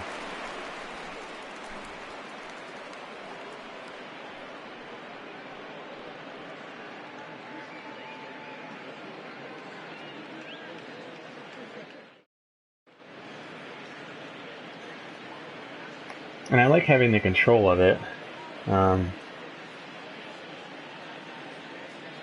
Yeah, it's just a bummer. Again, we just, talked about the bottom of that lineup for this team. I mean, Jake Rogers is a developing catcher, but, it's just no clutch rating. It comes into play big time. So, it could be 7-5. I mean, it absolutely should be 7-5. But that was me. I mean, there was no reason to rush because I should have just had those guys stay. That was my fault. If that ball gets down, it's going to roll to the wall. The guy in second's fine. I was just eager to get guys going.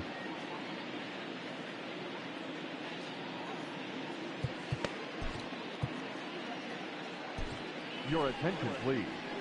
Now pitching for the Tigers, number 45. So again, I mentioned use Buck Farmer in some different situations here. Leading up for the Diamondbacks, the center fielder, Ketel Marte.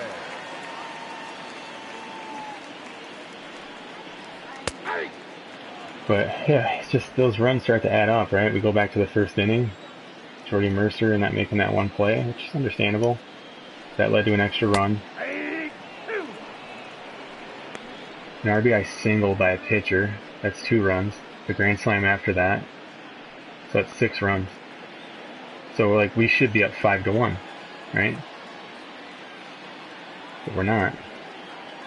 We are not. And that's just how it goes. Doesn't mean anything's broken.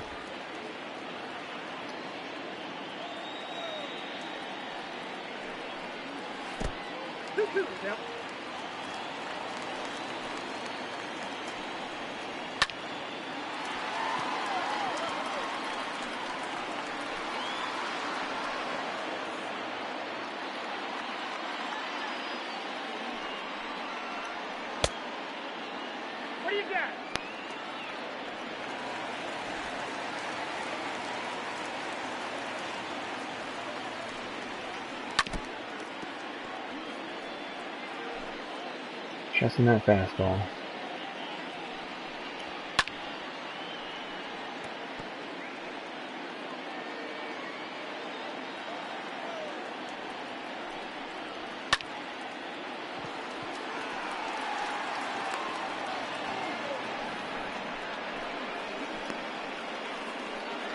Now batting, left fielder, David Peralta.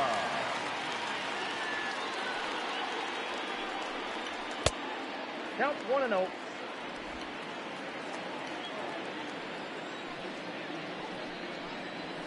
That's ball 2. 2 balls, no strikes. Aye. 2 balls, 1 strike to count. Aye.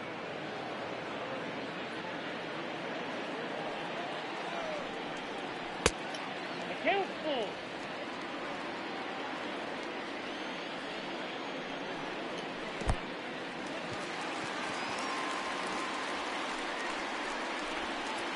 The first baseman, number 5, Eduardo Escobar.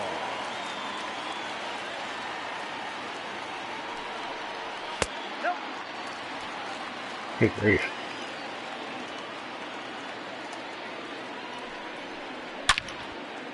That's it well.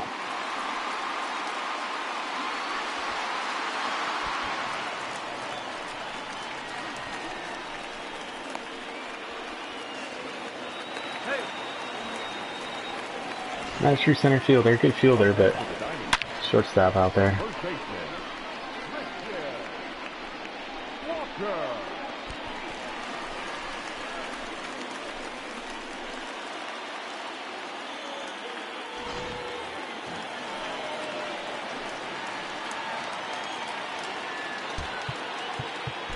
Almost certainly be walking Walker here.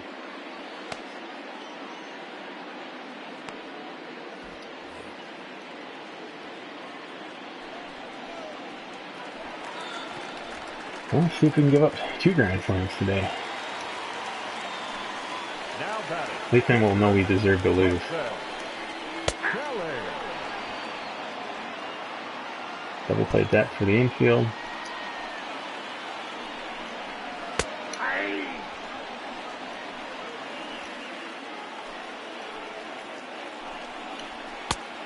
One ball, 2 strikes to count.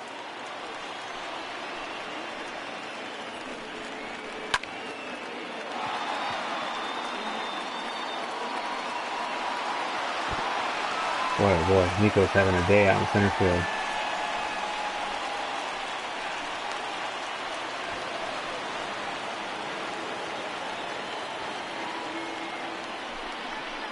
The batter, number 15, second baseman, 2 strikes. Morrow. Morgan. I mean, this is just it's a perfect game just to kind of see a good team versus a not good team, and just the way things just kind of break out.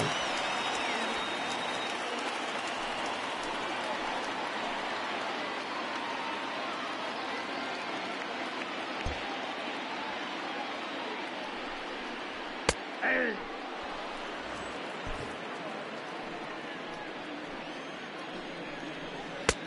Ball, that pitch is out.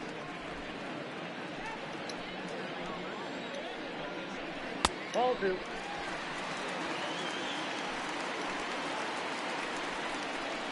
Aye. 2. I got to count 2-2. I got 3-2.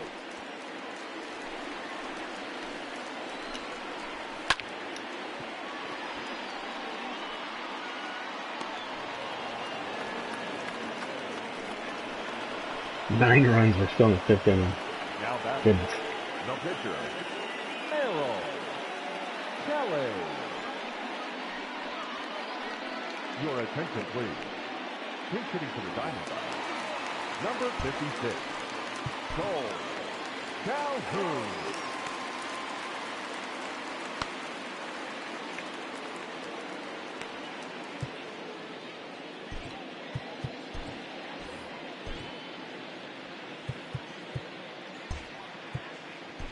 Now pitching for Detroit, number 63, Nick Ramirez. Hey.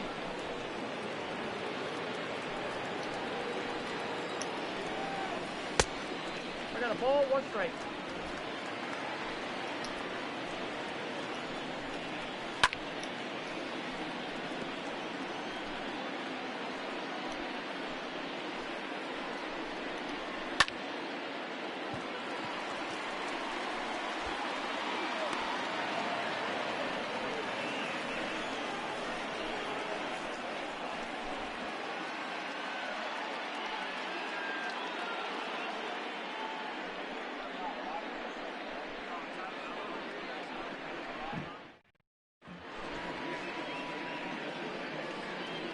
Probably let Ivan Nova pitch quite a bit of this game here. The score doesn't quickly change.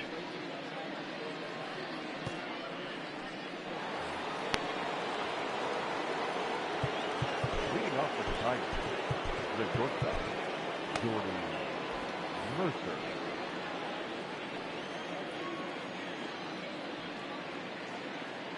We got time.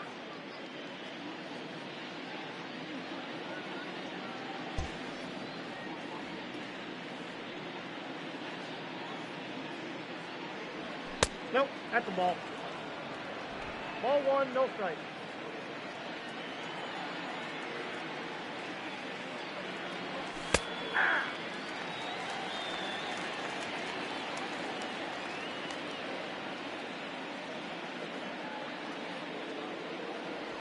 Hey. Ooh. I guess.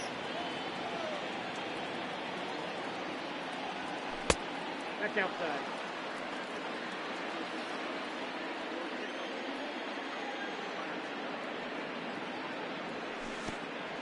Full count, 3-2.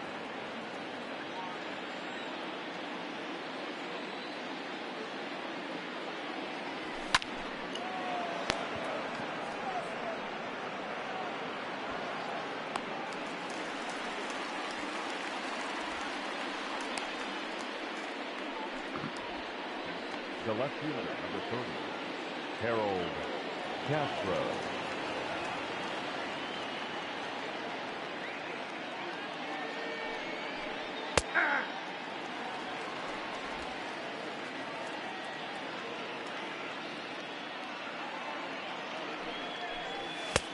Ball, that's inside.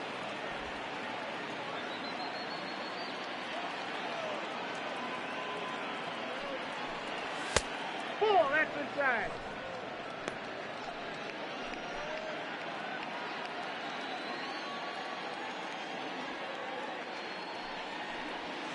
Ball 3.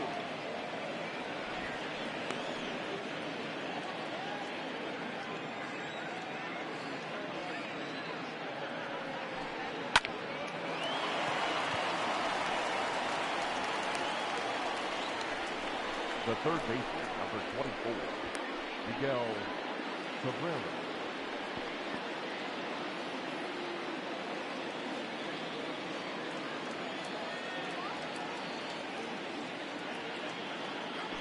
Ball.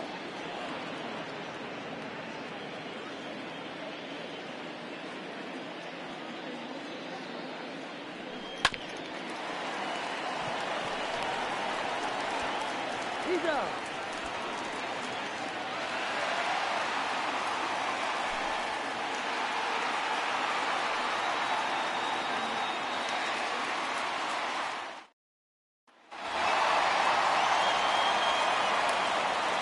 Leading off for the Diamondbacks, Yeah, it was a good swing. But, for Harold Castro, that was. Probably gonna let Ramirez just pitch here. Good grief. Or we could do a double switch. Yeah, we're just gonna let him pitch this inning. We'll go to Nova for probably the rest of the game after that, though. Although 6, 7, 8, they're only gonna probably bat.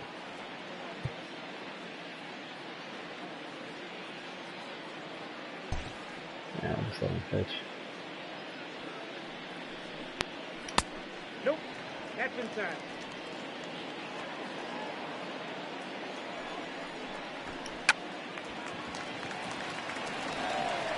Miguel Cabrera. Look at that. Spring chicken over there at third base. Number 13, shortstop, Nick Ahmed.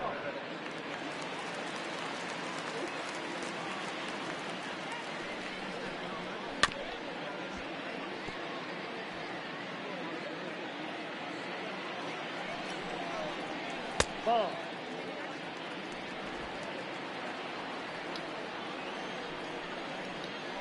Aye. The count is 1-2. Ball that time.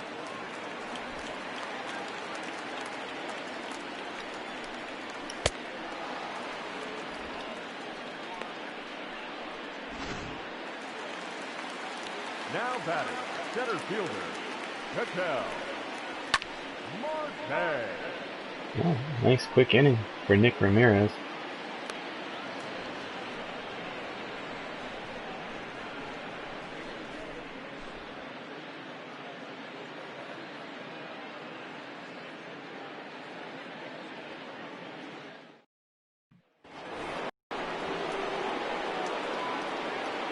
Leading off for the Tigers, the second baseman, Jonathan Jones. Oh, come on. Give us a break for once. Now batting, the first baseman. The coaching trade, since reading what you guys are saying in the chat, I mean, yeah, I agree. It's not really the best setup. And I think they definitely should have an impact in coaching. That's why you have coaching staffs. But it's just odd how they impact every player exactly the same.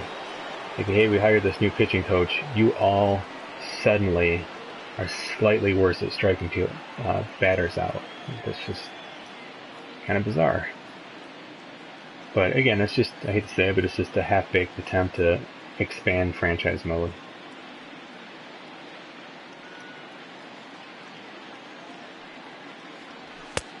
One-oh.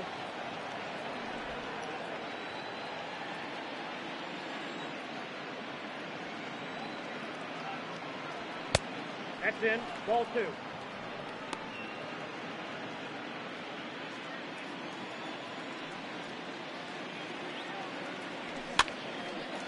Another bad swing.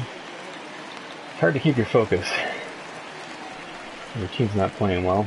The right fielder, number 4. And I feel I'm focused, but again, just to really staying on every single pitch can get a little tricky. Those are two very similarly bad swings this inning. That's a ball. And again, the difference between a good and a bad team, the AI doesn't have that. They don't have a lack of concentration. Hey!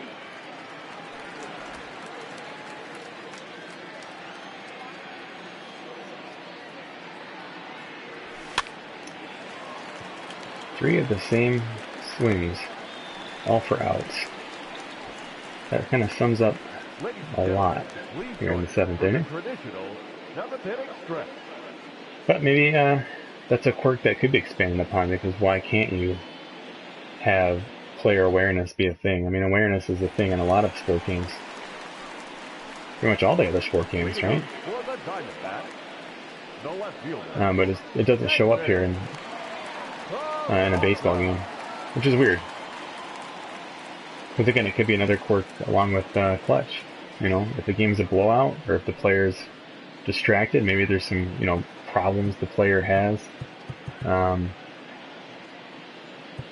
You know, it could be like issues at home. I mean, whatever. There's all kinds of different reasons.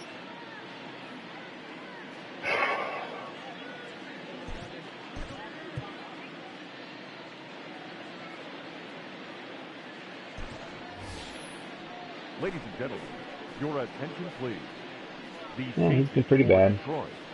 Now pitching and batting in the 6th spot, number 43, Ivan Nova. Now playing right field and batting 8, number 41. 0-1 for count.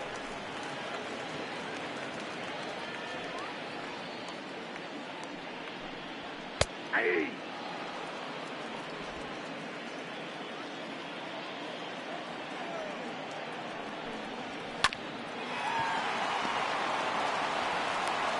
Got it.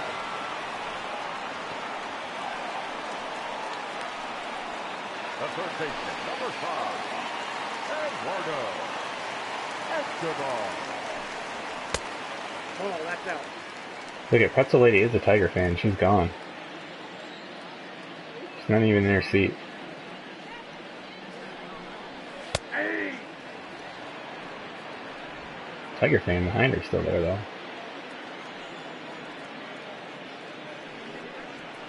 Hey!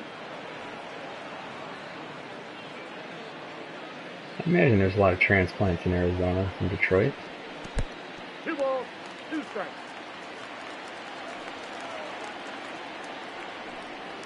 Hey! I don't know how you guys live in those cold weather cities. I can't do it anymore. 25 years is enough for me. Up next for the Diamondbacks, the first baseman, Brice Walker.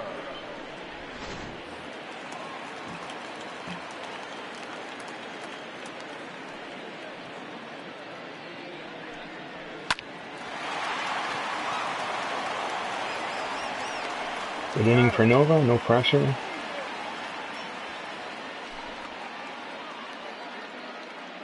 Who is Joe Black? I have never even heard of those guys. I'm guessing, are they like broadcasters or something?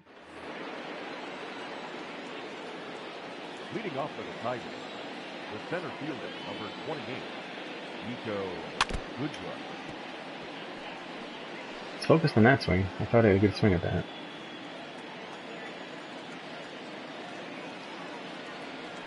That's the ball. 1-1. It'd be fun when this team gets as good as this Arizona team, though. 2-1. 2-2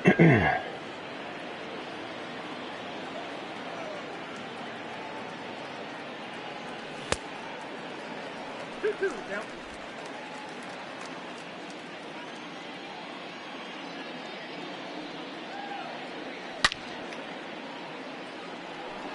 All over that slider, just too early. That was a curveball.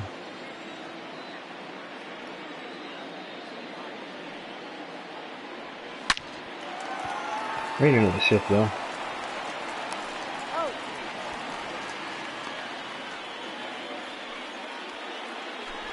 Now batting, number 41.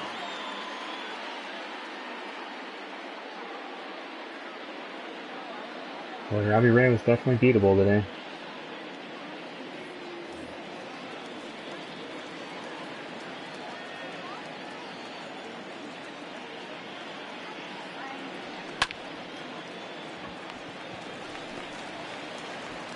Out.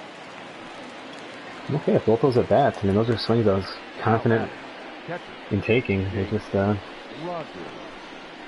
not working out.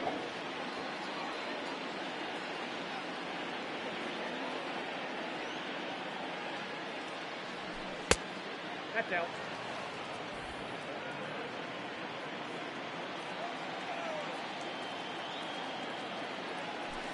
Yeah. I actually might play the Sunday game later today. Going golfing tomorrow, and it's probably easier to play it today.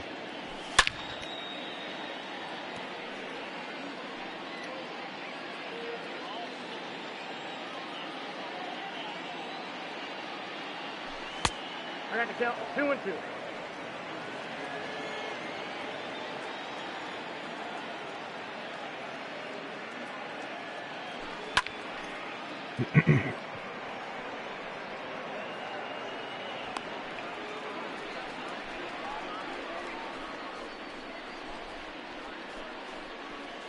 Oh, good. Glad to hear we're getting some good response on Twitter there.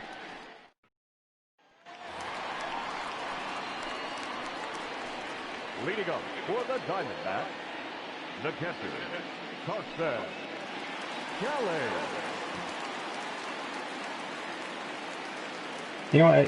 These games they're tough losses. It looks like here yesterday's game, but it does tell me. I mean, this Tiger team is probably closer than most realize to being decent, and I'm talking about in the franchise here, not necessarily real life.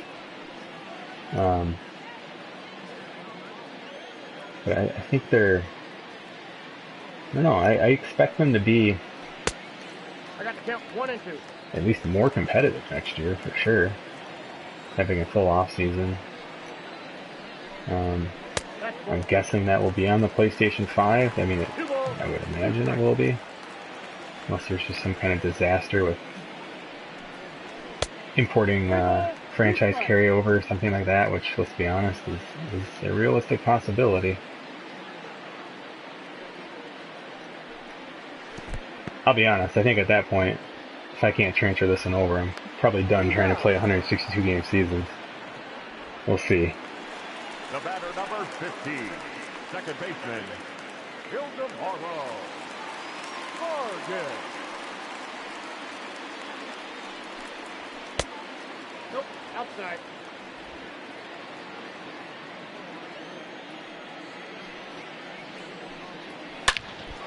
Ooh. I'm sure Ivan Nova will be fine after that. That's just a shot off his face. He'll be fine.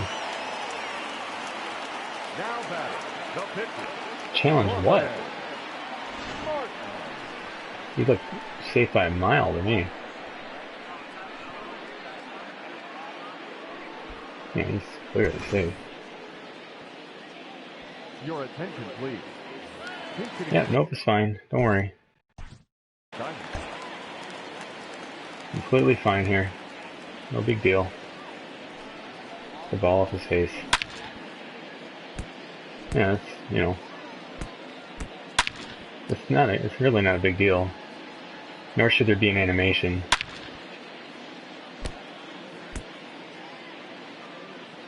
Where does it hit him? Does it hit him like in the shoulder? Are you kidding? Like, that would break your collarbone, no question. I mean, the collarbone on the side of your throwing arm. And he looks like he spilled like a glass of milk or something. Like, oh shoot! Oh no! Like, oh, my mistake, guys. Good grief! I'm ready to go. Ay. I don't even have Super Mega Baseball 3, but I've seen enough highlights on Twitter. And again, comical, it's an arcadey game, but I mean, like, the comical responses they have to when a pitcher gets hit, but hey, it's more realistic than that. Hey.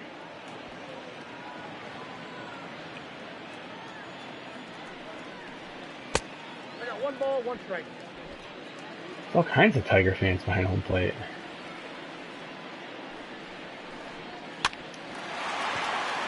Try too hard to turn 2 here. Big gutsy play. I would have probably just taken me out at first there. Take the sure thing. Especially with your momentum going. I mean, honestly, that's just not a smart play. But he made it, so. It's not a smart play with a fast base runner, I guess, is to make that a differentiation there. You're only going to get 1 out anyway. And it was. I mean, he made the right play at this point, but yikes. I don't know. 9 out of 10 times, I think I'd rather he just take the out at first. Oh, are they going to steal here? He's safe. This guy's got crazy speed. Who the hell is this guy? Man, I'm not really worried about it if they want to steal. Go ahead. Yep, that ball went out.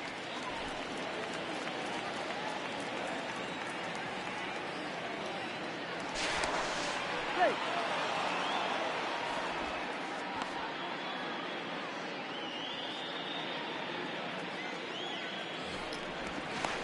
No, he's safe.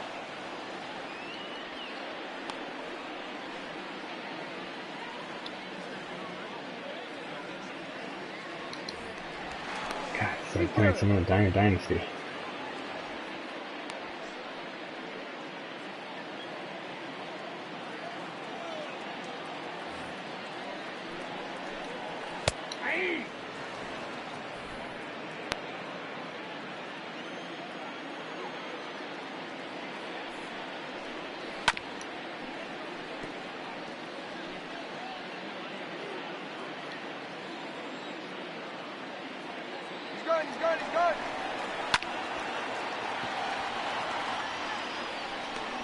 I tried to throw that out of the zone, and I probably shouldn't. I should have just tried to make a better pitch. That could have been dangerous. Probably weren't going to get him anyway. Just try throwing a curveball. And again, pretty harmless stolen base if he gets it. Your attention, please. Now pitching for Yohan Lopez, number 50. .58 ERA, 8 holds. They're serious about winning this game. Leading off to Detroit, the shortstop, Jordy Mercer.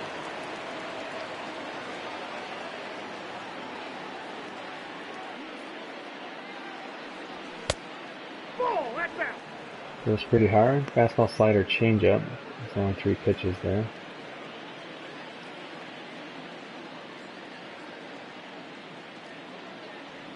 Hey! 1 ball, 1 strike.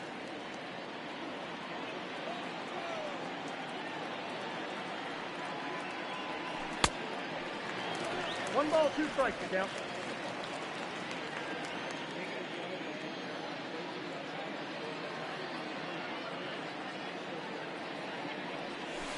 Ball.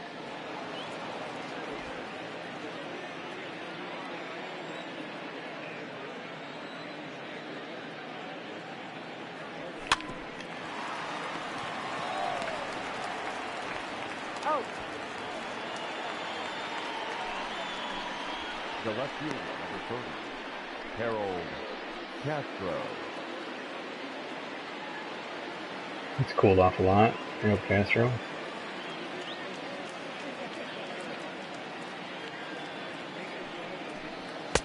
Ball, that's off the plate. 0 for 3 today. 0 for 4 actually.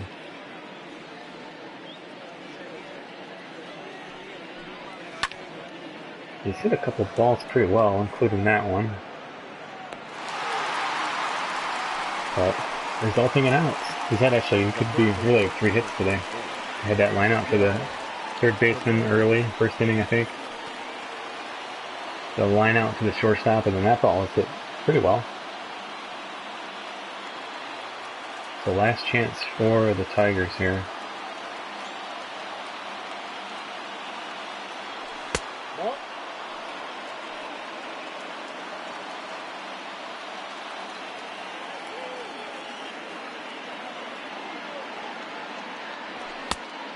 Inside, ball 1.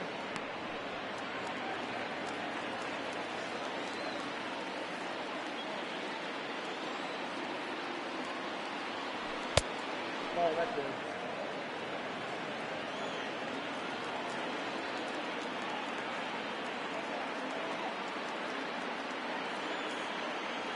Hey!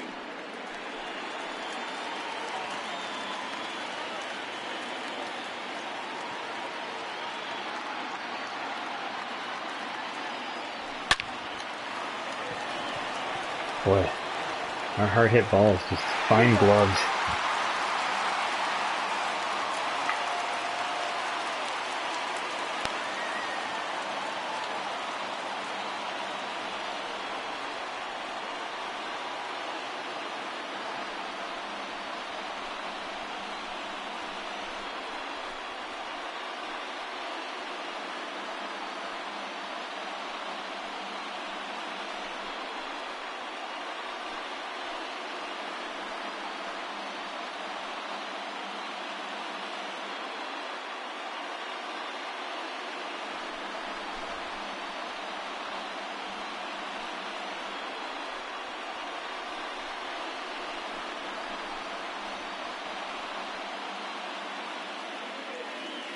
The final line score for the ballgame tonight. First for the victorious Diamondbacks, 9 runs on 9 hits. 1 error, they left 4 men on base. So let's take a look. 4 runs on 4 hits. Just kind of see how things shook out. This is an interesting game. A lot of offense, a lot of interesting plays, a lot of hard hit balls, both for hits and outs. Thank you for joining us here this evening. So let's find the calculator here. Drive home safely. So we'll look at the Tigers first.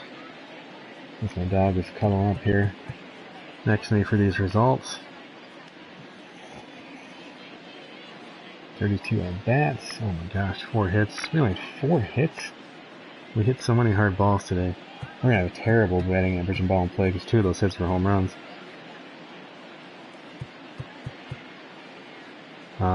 We had just 5 strikeouts. Yeah, that's going to be horrendous. .08. That's not like .18. That's .08. So, I mean, everything we put in play today was caught. But again, you can see a lot of them were just hard hit balls that went right to players. And that happens sometimes.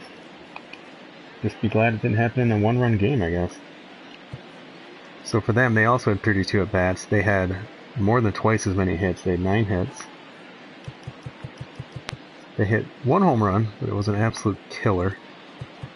And they had 1 sacrifice fly.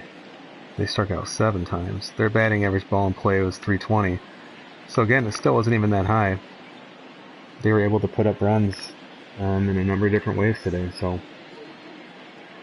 a couple hit by pitch. I mean, this just wasn't a good game by the Tigers. It was not a clean game at all. You see our 1 error per game. Again, it doesn't always have to be that way, but they are there. All 4 hits came against Robbie Ray.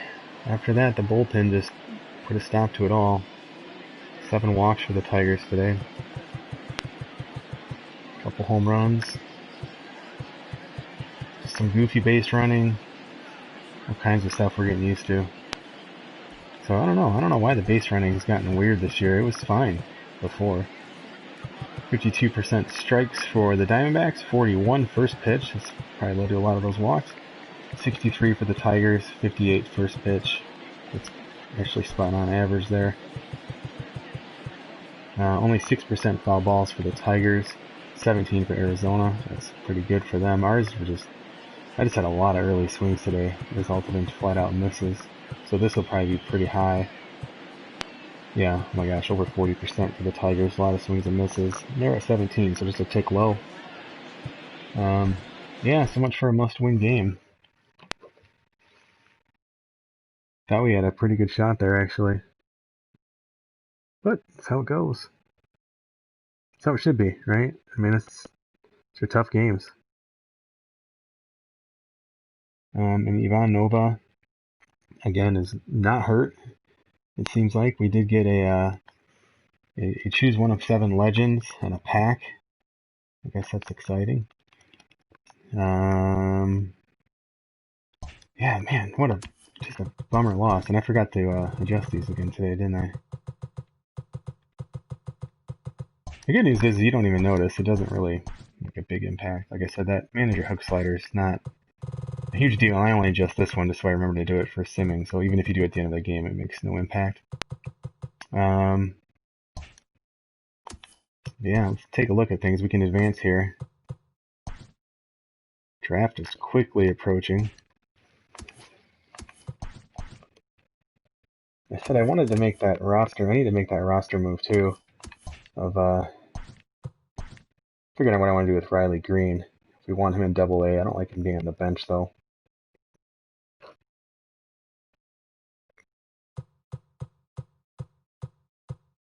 So Major League. Oh, yeah, nothing really going on. Nothing happening there. Let's check out our scouting as we're getting down to the wire here. Getting pretty close on Pierre Couch. The question is, do we want to finish scouting him? And I think that question almost comes down to, like, is he in the running for the first overall pick? And I would say no. He's got nice potential, but we'll stop scouting on him. Same thing here. Is he in the running for the first overall pick? No. William Gonzalez. I'd like to scout a little bit more because he's a guy, again, could be an option in the second round. Jonathan Maxwell. Potentially, probably will scout him a little bit more. But these guys can get switched out. So this guy's a much better pitcher scout. So let's keep going with that.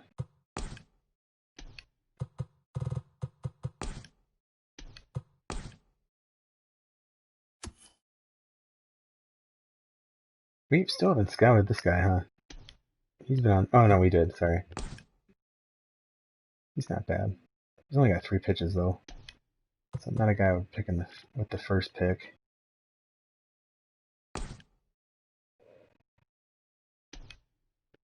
He's not bad. Kevin Acevedo.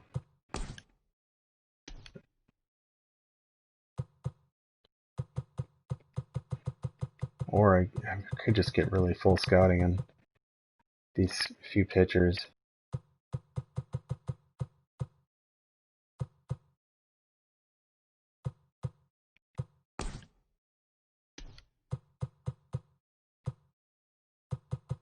I didn't scout any players really down here other than just guys who kind of fell down that way.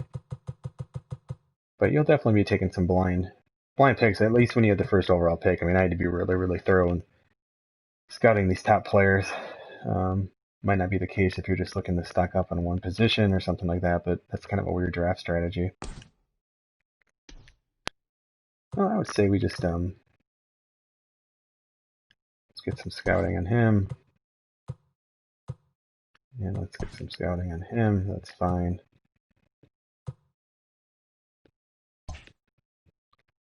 Cool. Yeah, I mentioned it. I think I will try and play again later today. Maybe Ryan and I can do a little team up stream. Just kind of talk things through. I know, let me save this because, again, we could look around at a couple trades if you wanted right now. I don't know if people have an interest in doing that. I don't think I'm pulling the trigger on anything just yet, but I did say this was kind of a make or break game. To me, that was just kind of like, we need to win this series. If not, I mean, just what are we here? We're now 6.5 back, 7.5 back in the wild card, and I mean, it just, it's definitely a consideration of just start putting some pieces together and let's start. I don't like calling it a rebuild. It's not so much a rebuild, but just kind of retooling the team a little bit to better position themselves for later. But we can just, again, just look around at a few options. So again, we've talked about. Let's just start with Jordy Mercer, right? Let's get a good look at him here. He's a 72 overall. He's 33 years old. He is a free agent at the end of the year. I mean, he is the quintessential rental player. Who is honestly probably more a bench bat for most teams, but he's done exceptionally well. And his 128 at-bats is no small amount. And again, he didn't do bad last year with Detroit. So, I mean, there is something here. I mean, he's improved his game, it seems, for sure. Is he as good as he's been for us? I would say no. But I could definitely see a team going after him. He's not a bad player. So again, let's just kind of see the offers we would get for Jordy Mercer. Let's just do prospects just to see. So we're getting some C, and I'm just going to look at letter grades for now. So just some C's that are like really low rated, right? I mean, terrible. So hopefully we'll get some better offers than that. Again, I at least want some guys like 65 and higher or something like that would be nice. I think that would be fair. So again, just a bunch of junk.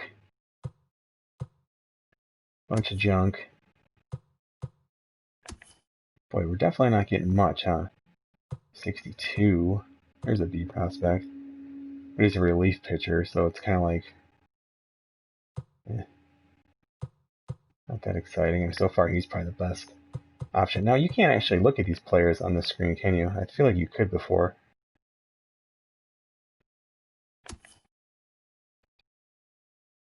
Nothing really there. Boy, we're not getting much for Jordy Mercer at all.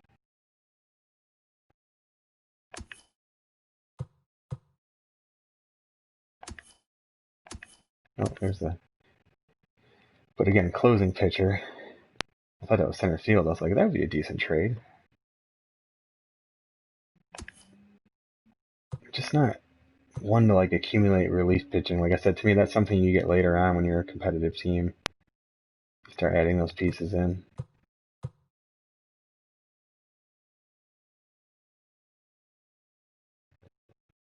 What was the other? It was the Royals 62. So there's like a center fielder who's a 62. the Astros, a second baseman. So those are the American League players. Let's just take a look at on the American League side of things. So the Royals were offering this guy. Pretty good defender. Actually, he's got a really cool secondary position too. He'd be a really nice bench guy. He's a switch hitter. He's not gonna like wall you with the bat or anything. He doesn't have a great arm though, and again, that kind of worries me a little bit, especially for shortstop. Very, very limited action last year, but did okay. So again, he's not a bad player, but like, am I in a rush to like switch out Jordy Mercer for this guy?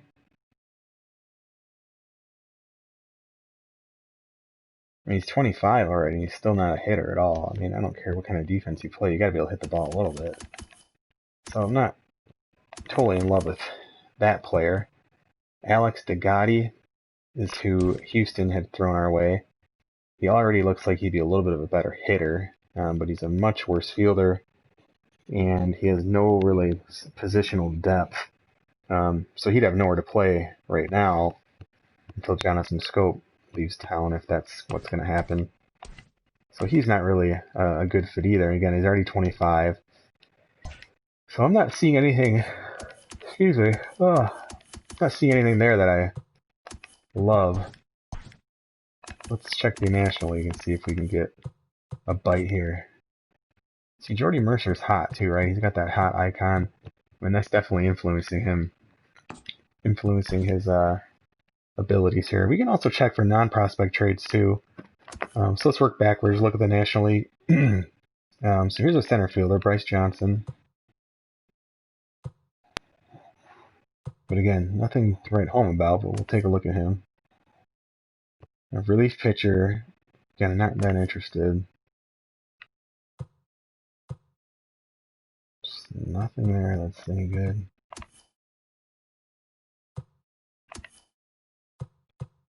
Another relief pitcher.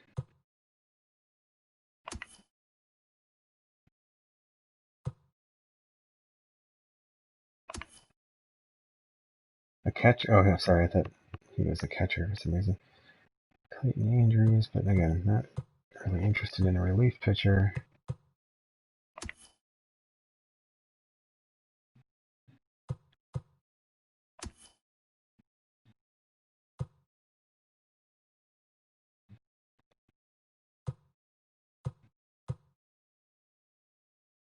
Maybe one thing if we're like really lacking for relief pitchers, but like we've done okay this year with that. Our bullpen's actually been decent. Okay, so there's another center. So we have a center fielder on the Giants, one on the Mets we can look at. And a starting pitcher on the Mets. But again, just not, definitely nothing to get too worked up over.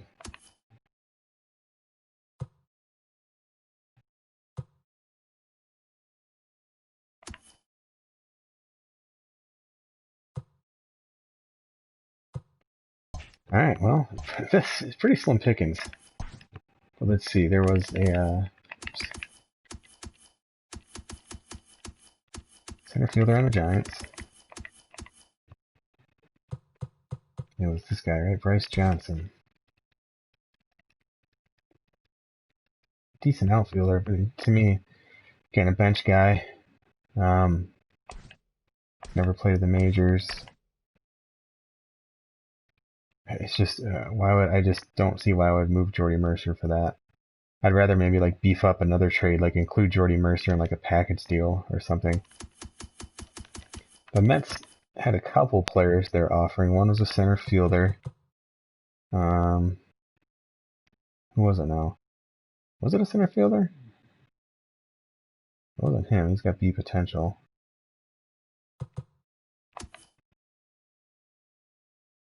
It was a 62 overall guy. Remember that.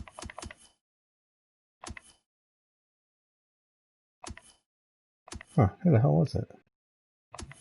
Well, we know it was it was a catcher, wasn't it? Yeah, it was a catcher. So it must... I thought it was a catcher. I can't remember what it was, but I know there was a starting pitcher. and he was also 62. I can't remember now. Let's just go look again.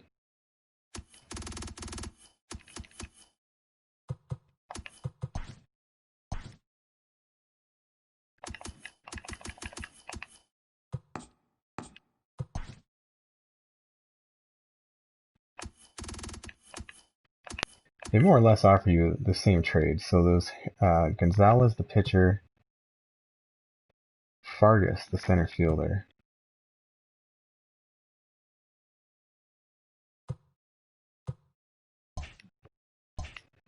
Gonzalez or Fargas? Oops.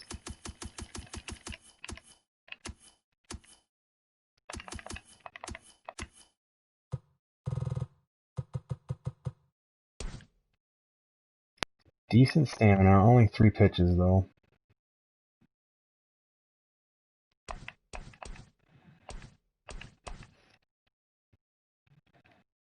Again, just certainly doesn't excite me at all. But I like it. I like that this is tough. Like, I'm not seeing a ton of stuff for him. And this guy's hurt. I mean, obviously the speed's nice. At the very least, he could be a pinch runner. And like your 4th outfielder. He's a good bunter, not that that matters. But maybe it will next year's game.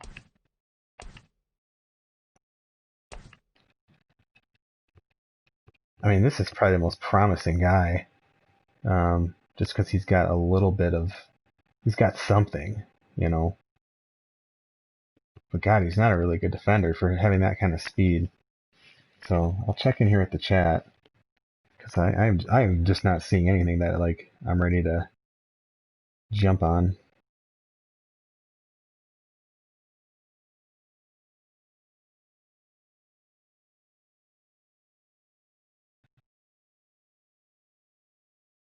Yeah, I'll check the block for shortstops, but again, unless we move Jordy Mercer, like, we need a place to play him.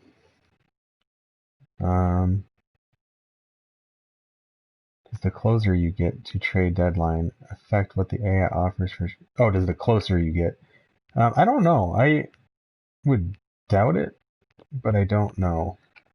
I don't think the game is probably that smart. I think it'll be different, because I think just the ratings slightly change, and the team's position in the standings slightly changes, things like that, but I don't think the mechanics of the trade engine change as the season goes on. So yeah, I guess we can also, like I said, look at the... let's look from the Tigers' perspective here, the trade block, and see what's out there. I wish they would let you sort by position. Like, they go team by team, and I just... what's the point of this? Like, I just don't quite get that. I think it'd be much better just to go by position, but again, people who could play shortstop, but I mean, I'm not looking to bring in a guy who's 28. It's just these players are just a little too old. All I'm doing is scrolling down looking at age at this point. And that seems to be pretty much all that's on the block. We looked at him before, and the Cubs wouldn't even talk to us about him. But again, a catcher is definitely a need. I think this guy would actually be a pretty good fit for our team.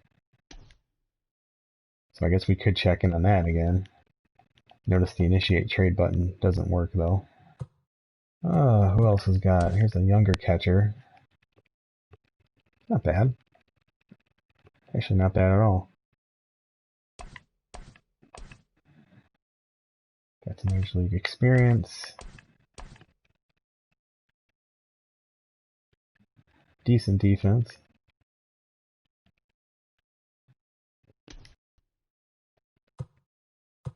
We talked about Joe Adell before, as well as Christian Pache. Dominic Smith we talked about. So Connor Joe, he's a younger shortstop who's now popped up. Again, more of a utility guy. If he had better defense, there's just no way I want to play. I just, for the long term, I don't want a shortstop with defense below, really even 70. But he's got a nice bat. pretty much having a Jordy, or no, I guess not. So he's got 7 home runs, but nowhere near. But he's got a nice slugging percentage. Still getting on base decent. So kind of having a Jordy Mercer year. So if he played better defense, I'd be interested. But just see potential. I mean, that's not going to get much better for him. TJ Peters, looked at briefly. I think he'd be a good player, but again, we have Riley Green. There are some decent outfielders available. I don't like his defense enough. More of a bench guy.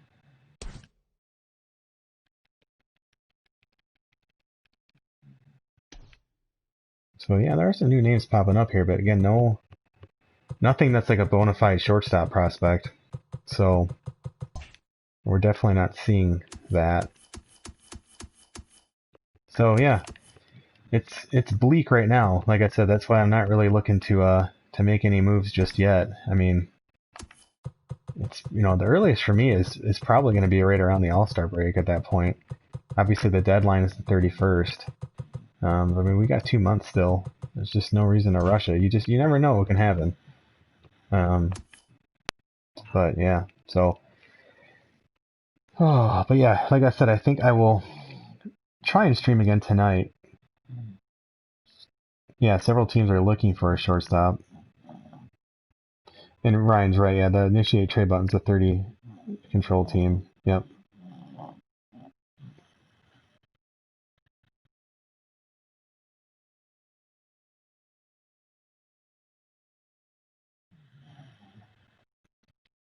Yeah, you're right. But again, I don't think teams probably see Jordy Mercer as, like out of the park baseball has this too. Like they have a system where you can adjust how the AI views the worth of a player.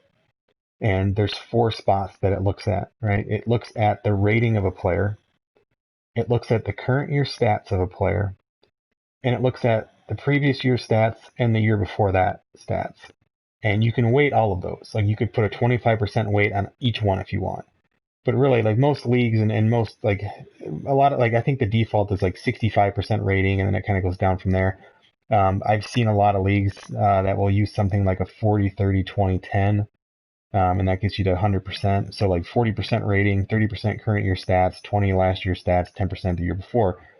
So I don't know how this game does that. My guess is that this game is probably 90 to 100% rating. And when I say rating, that includes like age, things like that. I don't really think it looks much at stats. Like I guarantee you, if we had a really, really highly rated player who was just like, if you just played a game and just put your controller down and you did it all the way to the trade deadline and the guy had 0 hits, 0 runs, he struck out every at bat, right?